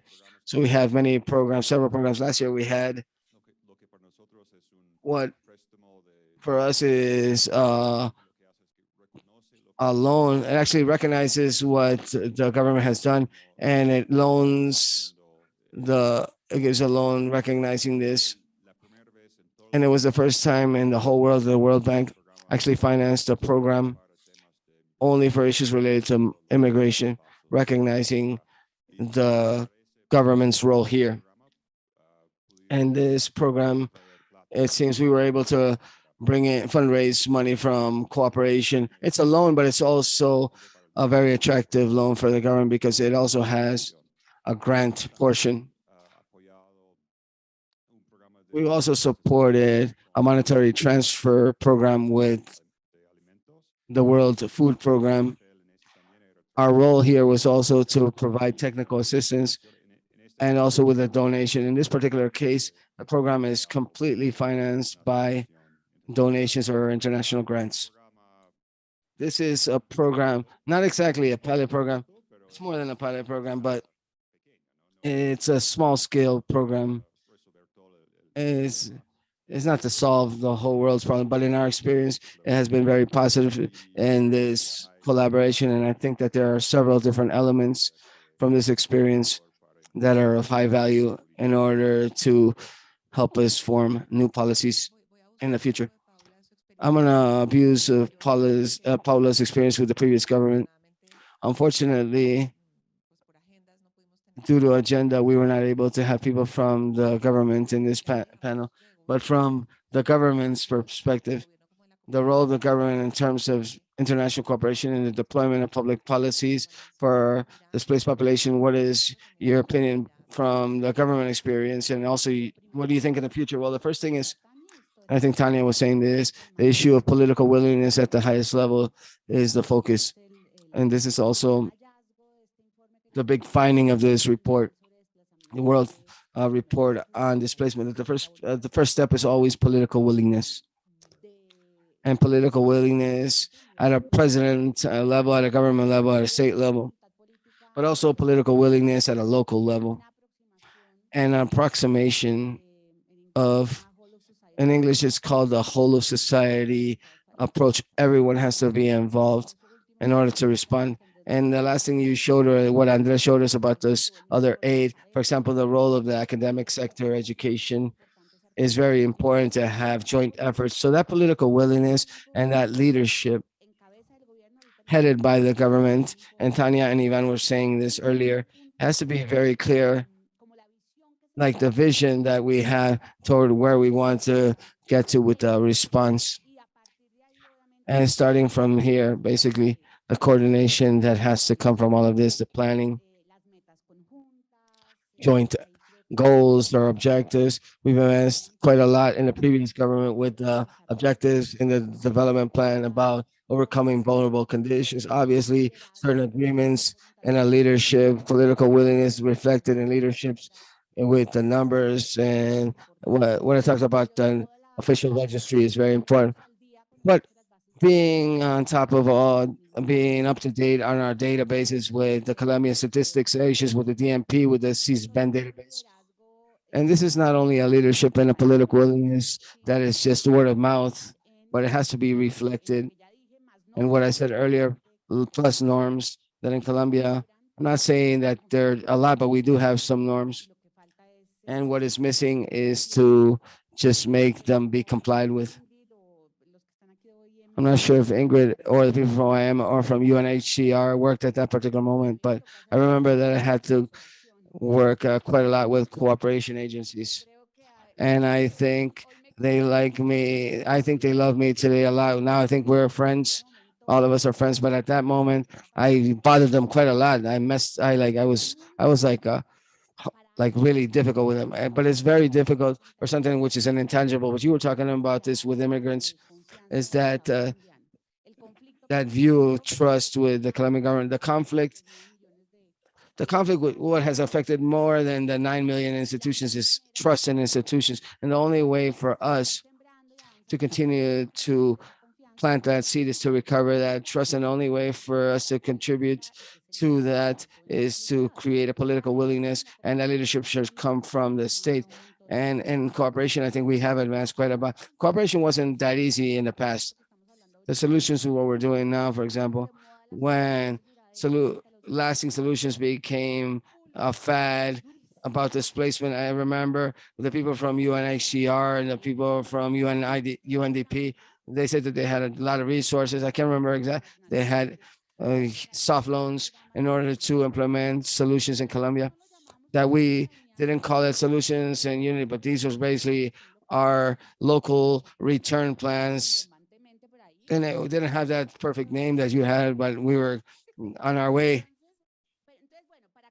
But in order to conclude, I think that there's been leaps and bounds. There's been huge advances that the international community is beginning to respect. There's a lot of respect for that national leadership, and that's only achieved when we have a common, clear vision, when there's political willingness that is reflected in everything we talked about, obviously in resources, and cooperation becomes a complementary thing. It's very clear that the main humanitarian agent is the unit for victims.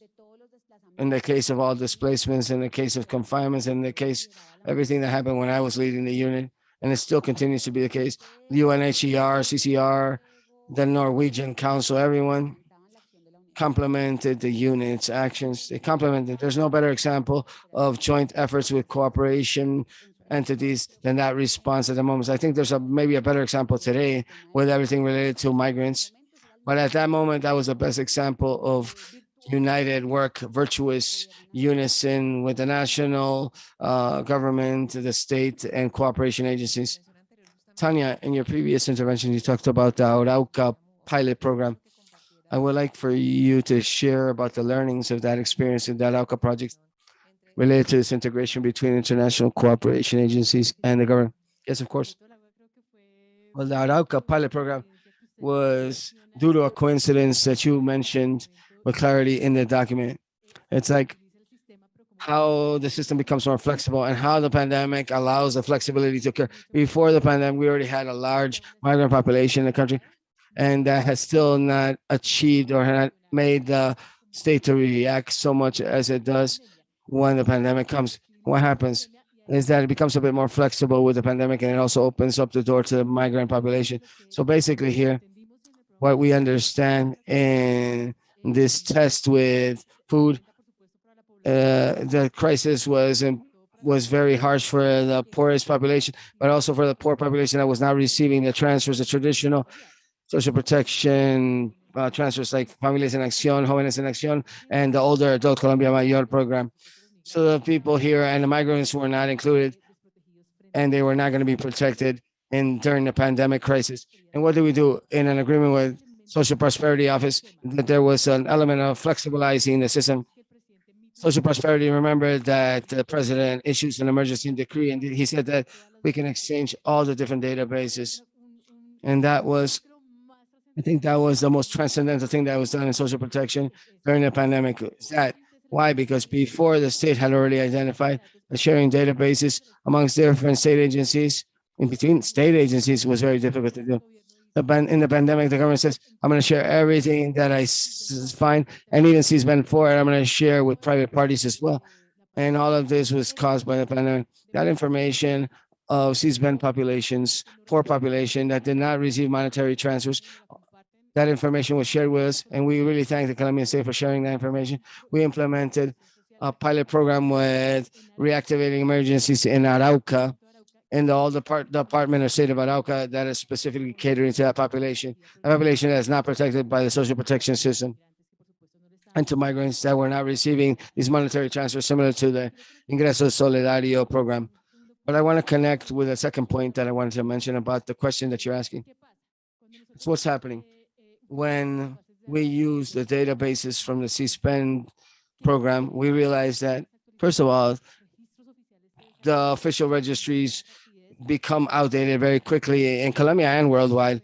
But additionally, we found out that the people that were not in CSPEN database, the people that are not in the system, were not going to benefit from the response or the assistance from the states, nor from international aid. What happens with Ingresos Solidarios or Solidarity Income? So this program takes all these databases and they provide the transfers. Since the migrants were not in the CSPEN database, well, they did not receive the transfers. Only 54,000 migrant families, so out of 3.6 million families that are migrants, received this funds from Ingreso Solidario program. This is the second project. What does the community and the government do? We understood that we had to support the CSBAN project. And here there's a very important project because the social protection system is one at a national level, which is what the DNP statistics office says, which is a technical guidelines, but another one is what happens in the municipalities and in the cities. The operation of the CISBEN happens in the municipalities. So what do we think we have to do as us, as a community, and Prueba Mundial de Alimentos, is that we have to actually go do the field work, like what you mentioned.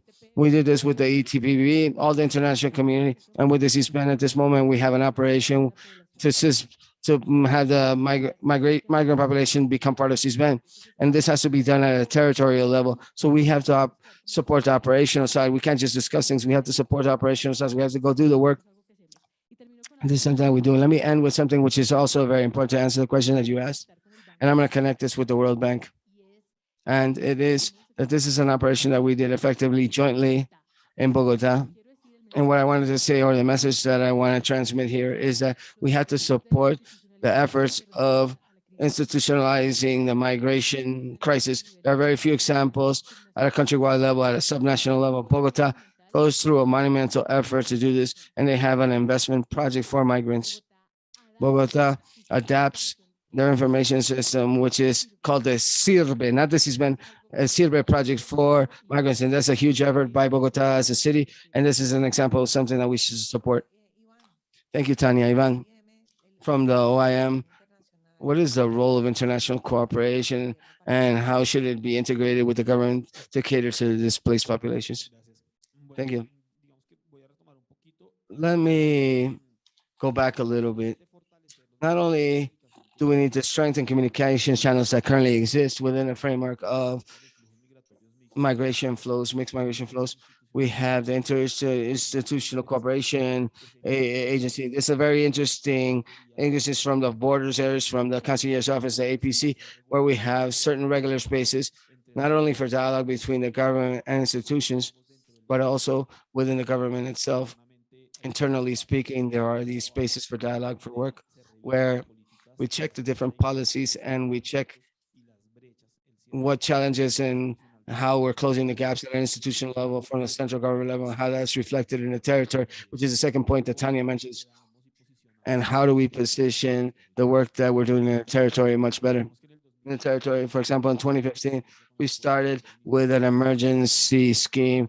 We had 22 entities come together from the government, together with the participation of cooperation agencies, to try to respond.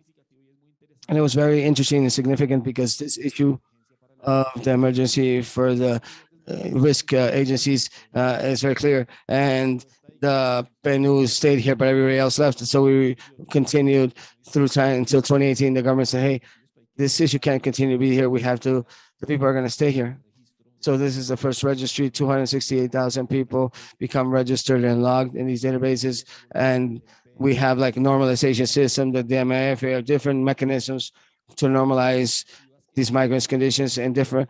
And the government of Colombia created that in the interior. There's international examples as well, international examples, the ones that are closest.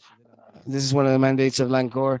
It's, and for UNHCR, everybody's a refugee. All Venezuelans are refugees. And we've already been advancing quite a lot in that space of talking about migrants and refugees, the issue of international cooperation and protection. However, at a local level, this institutional scenario has evolved in terms of migration tables, management tables in departments such as Nariño, and like in the city of Pasto, they created these by decree. Bogota, for example, recently created the Intersector Migration Commission, which is very far ahead, but Barranquilla also has certain very interesting processes as well. Within the framework of mixed flows at a national level, we focus on this in the components or the social development office, a very assistant humanitarian-based focus that we're working hand in hand with the government and with USAID support as well, adjusting these responses and these institutional issues, these models of Bogota, of like called Super CADE, is to provide all the local response in only one place, which are centers for holistic centers. And the border agency has this. We're in 9 cities, the cities which are most impacted by migration, but in territories that raise their hands. Pasto says, I want my own. Pereira says, I want my own. And these cities, that's where perhaps the impact of migration is not as strong. However, their own leadership is leading them to make a difference in the agenda. Pereira has visited other territories. For example, Barranquilla came and looked at the model of Supercais in Bogota. They have an integration center, which is impressive, where they're working not only with the humanitarian response area, but the integration center. The Barranquilla Center was created to respond to this, and Tanya was mentioning this. And we highlight this from the Colombian government that they standardized responses for absolutely everyone. In 2019, we launched a white book to try to integrate more than 150 measures that were taken since 2015 when they closed one of the biggest challenges. And I remember quite a lot because in that time, I was working with the work and we had to go sit down with the Venezuelan military, tell them that there's more than 3,000 children that come to school to Colombia. What do we do with this? Let's sit down and talk, and independent of our differences, our different political constitutional differences. It was impressive to see how about this vulnerable population, we began to remove the layers of the onion and we started to focus on the point, and we were able to come up with a transportation scheme, a school bus scheme, and these types of things. And it's basically that. These are the efforts of the government of strengthening the presence in the territories. That's the most important thing. And it's the presence of the territories from cooperation from the government, but from the national government. 10 years ago, we never saw entities such as the Concierge's office just as a presence in the territory. Now, the Gerencia de Fronteras has a presence. The national government has a very important presence. Now, it's very valuable, and we're accompanying local authorities. And for many years, we hear, no, that the government designs measures and enforces the locals to do them, but no longer. And I think this is one of the biggest challenges that the national government that's coming in will have to deal with as well. We check the national infrastructure and how they standardize responses, because sometimes they just give more work to functionaries, but there's challenges with documentation. What is PBT? Well, I don't know if I received this or not received this. They talked about this with the issue of access to financial services for migrant populations. There's a series of things that have to be checked. This is one of the main recommendations, to check the institutional architecture for the different entities that are trying to respond. Thank you, Ivan. In order to close this last cycle, to Carlos and to Ingrid, let me ask you the same question, thinking about the future, about the specific issue.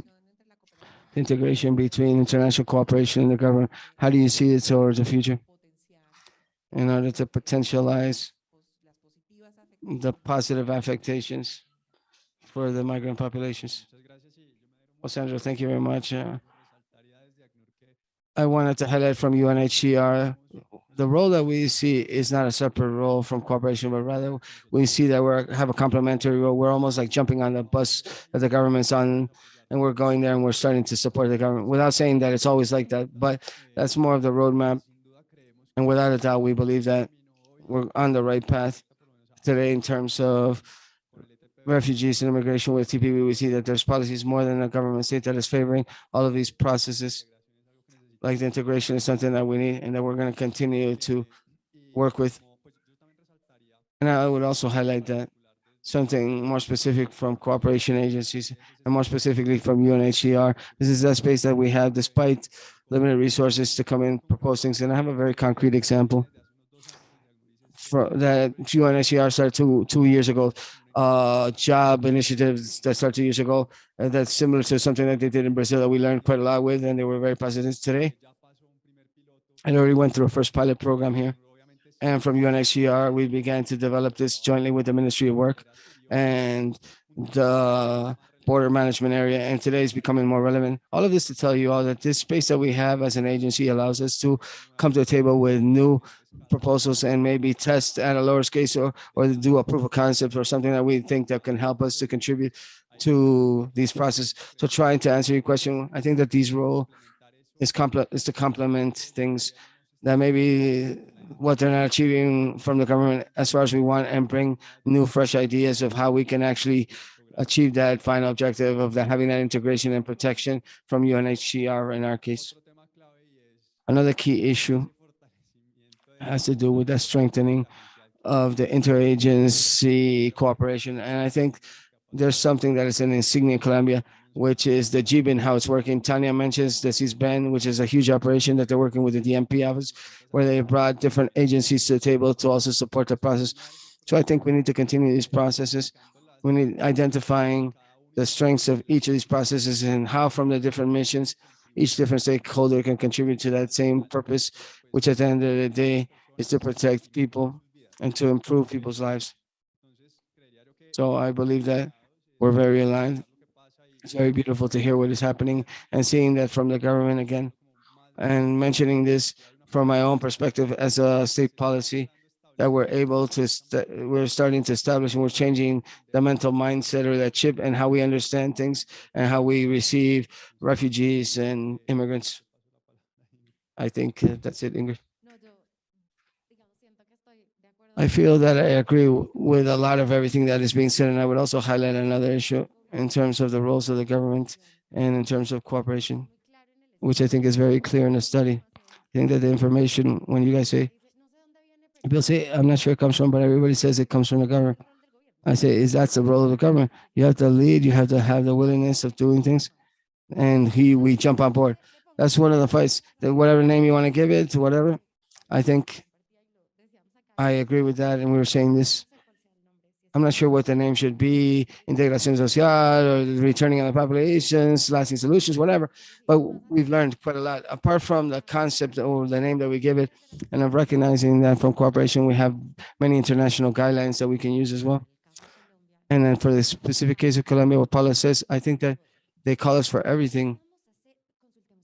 Let's consult Colombia. The case of Colombia, let's look at Colombia for everything. Let's see what happened in Colombia. Because in reality here we have a capacity to design some incredible things. Obviously, these operations cost, tournament operation has its cost, but I think that when things are done, they make a difference. And I share a lot with Paula says. I think that the first recommendations are to please don't put these lessons learned to the side. We've learned quite a lot, really. I hear the issue of migration has been, and I say the fight that the victim population would like to come into CISBEN was very difficult, but it's like, but that's the way in how we work with social issues in the country. And obviously today it's clear, and the statistics tell us, yes, the victims are more vulnerable than the poor population in the country, because we have this in a location where, for me, and in everything that we've seen, and these types of things, I think really help out on this. It's like the data or the big data collection, for example, this issue of cross-referencing information and the challenges, trying to have a log of victims crossing 52 databases, which don't read each other. That's because my operating system doesn't work with another one. That's the government's responsibility, but it's the same government. What do you mean? So now, having learned from all of that, it's making things much easier. And I think with the displaced population, internal displaced population and victims, we learn a lot. So I hear them and I say, how great would it have been that we had worked with 10 years with the loss, how great would it have been to do all of this at the very beginning. But we had to go through this period in order to have that clarity. I think that experience is very valuable. And I think sharing information is very valuable as well. And I think, yes, for me, the role of the government is to have leadership and willingness and cooperation. Hey, let's help the government. I have the capacity to come in, and perhaps I have the resources now, and let's start rolling with, well, and you tell me how to do it. And I think that makes the biggest difference in the world. And I also feel that there are two very important things that we should not leave behind, which I think is difficult for us. It's difficult for everyone. It's one, having clear communication.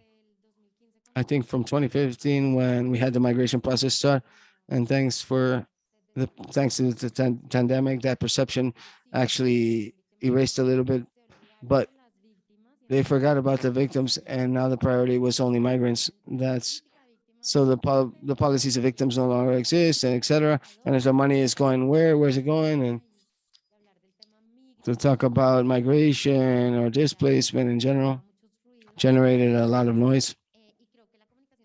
And I think communication had to be clear, and at the end, every entity has their own resources, their contributions. And I think that this is a message that has to continue to be clear. And the perception in the territory. I do think that a territorial focus is key. So we think about many things here with so many ministries, so many departments, so many different ways of operating. And then if you go to a municipality like Policarpa Nariño, and if you visit the complex, the peace council or the law of victims, oh, if si llegó migrantes, the same 5 people always sit down in all 5 meetings. So the capacity, institution capacity is different there. And I think the territorial focus is very valuable. And surely you guys in your reporting and your numbers, you can see these differences. The biggest differences are like between Cucuta and Bogota, really. That really has to generate a different approximation. We have to recognize this in a different fashion. And I think that at a very large scale, but I think this is a very valuable experience, is the programs with development with a territorial focus. So that we all live here. If what we need is school for a migrant child, a displaced, a victim child, a poor child, a child of our incorporated FARC soldier or something, we need to create a school. I think that's it. We have to recognize that focus about the territory, apart from the diversity of population that we coexist with every day. So I would maybe focus on that. Thank you, Ingrid. In order to close, another question looking at the future, about looking at the next government. From your experiences, from the lessons learned from your experiences, but also based on the results that we've discussed today, what recommendations, what specific things would you share with the next government? And maybe I'm going to go in the same order as last time to close. Well, this is a very practical experience for me because we're actually preparing our notes right now for policies to provide our notes to the new government. There's something I wanted to say before. I really like from the study that it touches upon both issues about internal displacement and Venezuelan migrants. And yesterday I was talking to my team about a political note that they wrote about Venezuelan migrants. I said, hey, we have to talk about the internal population as well, because it's another very important issue, especially for the government that's incoming, that has a vice president that identifies ourselves as a displaced person. We have to touch upon this issue. So I really like how the study was done with both populations. So I think since we're having a new government and they're coming in with a huge agenda, and that's my experience working in other countries, when there is a government transitions, it's very difficult to maintain the attention of the new counterparts as well, because they have so many things on their plate. They're working 20 hours a day, trying to implement 1,000 things.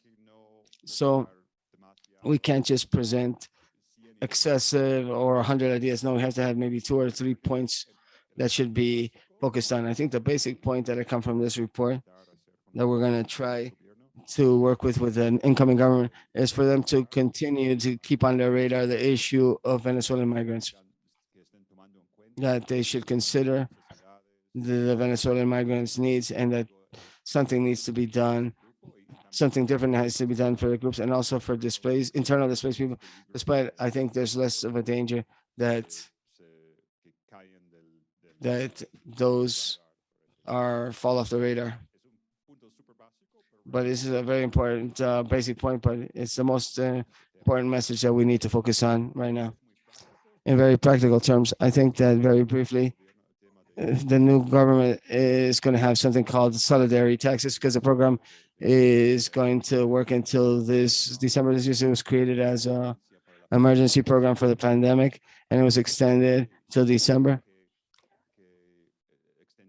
And the law that extended the program says that there has to be a revision and analysis and what we have to do next. But the new government comes in August, and very quickly they're going to have to make certain decisions of what they do with this program.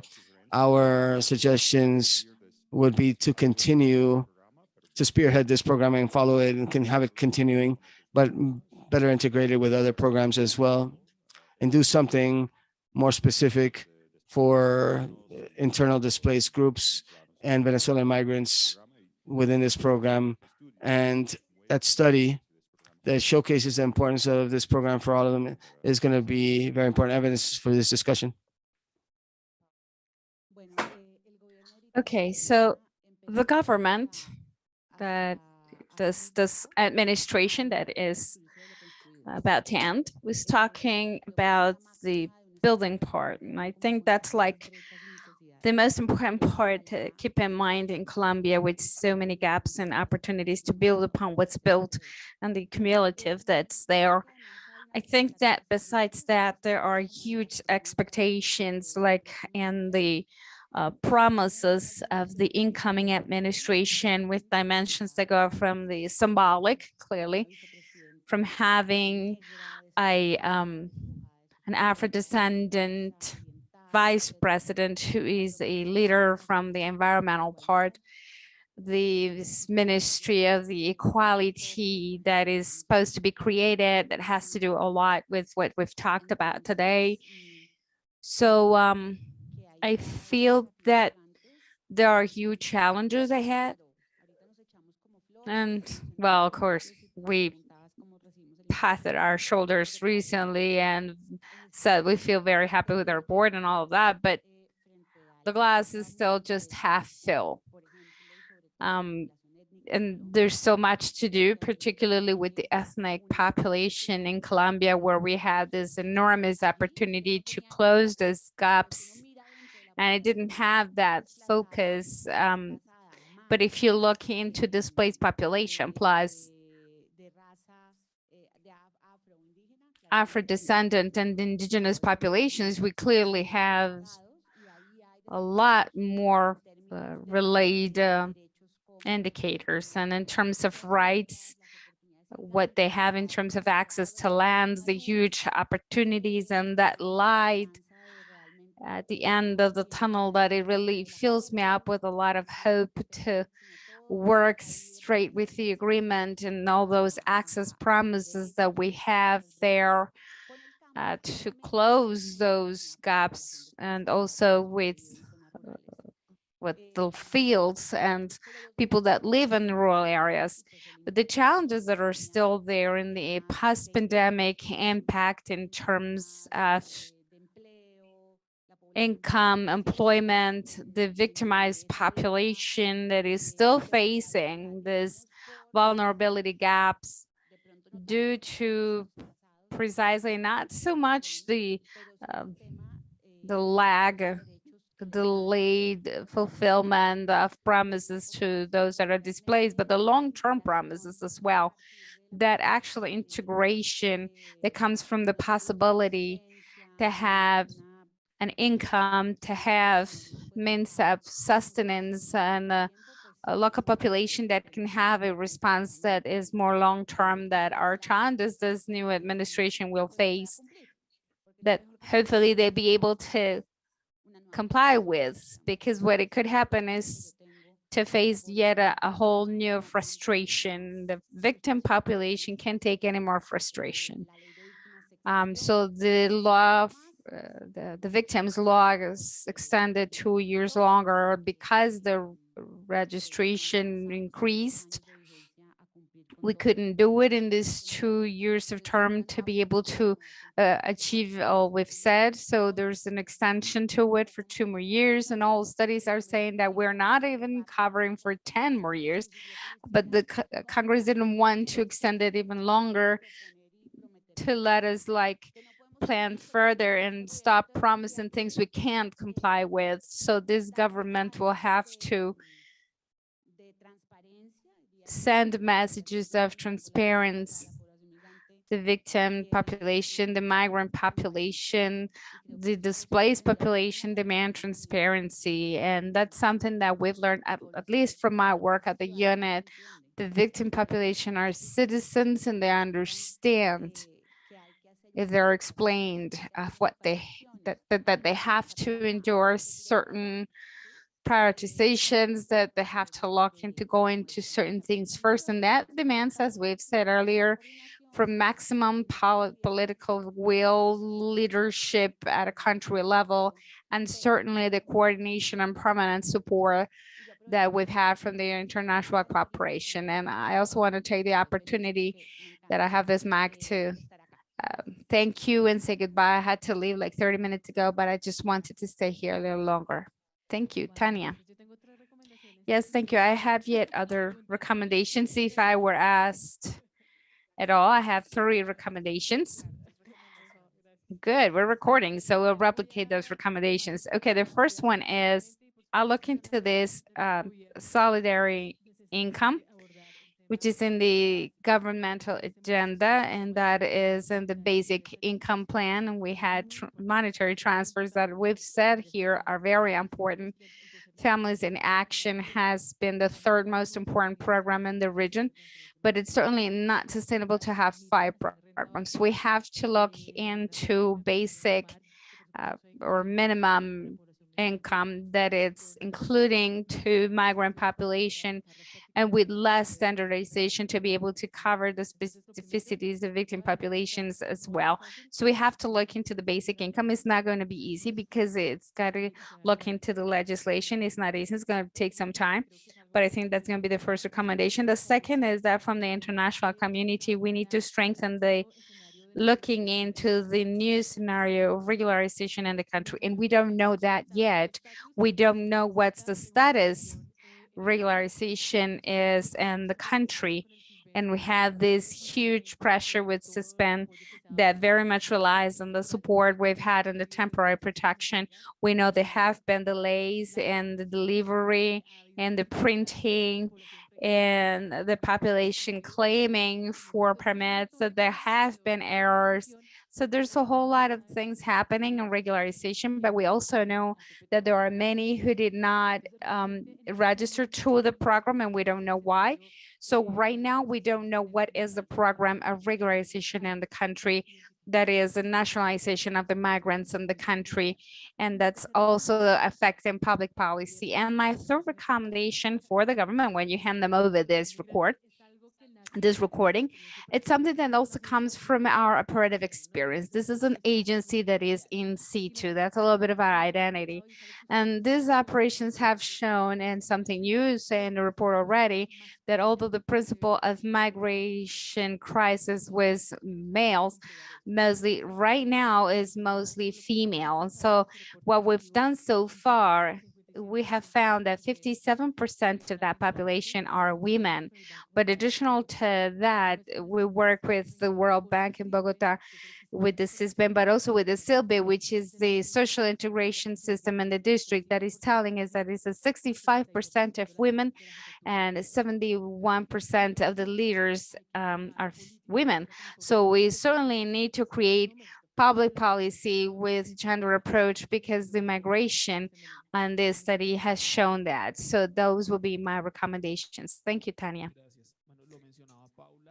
Thank you. Well, Paula had mentioned this, and I think it's very important. It's something we found in the handing over of the former administration to this one, and that is to give continuity to the topics that are already being addressed, particularly in terms of the management of the Venezuelan migration, facing changes and others. And what we did was we moved on what it was being done, and the policies that were being looked and giving continuity to.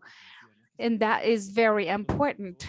And then something that the elected president has said was to mention the territories. So the national development plan is going to be built from the territories, and that is an opportunity that we had in the current plan, but the migrant population was quite marginal. Although the local ones, we were able to work with 9 local authorities and indirectly with 9 governor's office and the migrating component as well, which is a huge milestone. An initiative of local authorities saying, we have this population here, how can we respond to them? And that's like the first starting point. And then what I think is the most important part here, what Paula had mentioned, and I'm going to leave it there, is to be clear in terms of the handling of expectation. The experience has shown that when you talk directly to people, then expectation is something that you can address, and looking into commitments to commit and to comply. It could be a double-edged sword, and it could represent a lot of risks for the governmental management. Thank you, Carlos, for your recommendations as well. I think we're very much aligned. I just highlight that it is key to look into that approach and the approach of the ages and gender, which is something we really need to look into every program we need to develop because it is a need today. It exists. We look at that in the field all the time. It's a key topic that we need to be working with constantly with very clear guidelines that we have in our program proposal to keep on strengthening these processes. Second, there is a particular topic we've started navigating and is the innovating financing. And I think this is something that it's very relevant to discussion because there's our new windows that help us strengthen our reach and look into different approaches to focus to a logic more intended to results. It may not apply to all cases, but at least the compact has stipulated that part a lot more. And we're also trying to bring on the table that topic, not only for migration, Venezuelan migration, but also for the general displaced population and to see how can we articulate from there. And third, I just say that as Tania says, we're trying to solve the legal documentation for the migrant population, but now we have the actual challenge. We have seen many boundaries. The very document is not sufficient to be able to put together the integration mechanisms we want. So certainly we need to keep the momentum to keep a very good articulation between the national and the territorial governments. That is key to remain articulated from all the areas and from all those areas to be able to contribute to it. I think I go back to what I've said earlier, the territorial approach to be, which is what the new elected president has also brought out. And the voting map showed it where he got the most people voting for him. And we have then to go to him to link him into these processes as well, not only for the national development plan. And I certainly believe we have to be responsible with the objectives that development plan has. So I think it's going to be a very meaningful work, as Paula had said, in terms of public policies and for victims and their natural link as a non-repetition measure, as has been discussed with the guerrilla, ex-guerrilla groups. So there's a time that we need to look into. It's a 10-year coverage, both for the law and the agreement, but we see that progress has not been so much so, and it needs to be looked into. And it be a valuable learned lesson this living government is leaving us with, and how to articulate plans to put together initiatives with national plans, with collective repair. And if there are these roadmaps for migrants, is something we need to look into so that the territorial part of that can be added.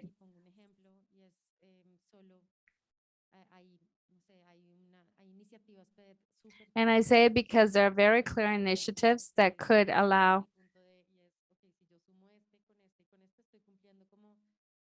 to help us see which ones am I complying with, and that way I can create the actual goals that are missing.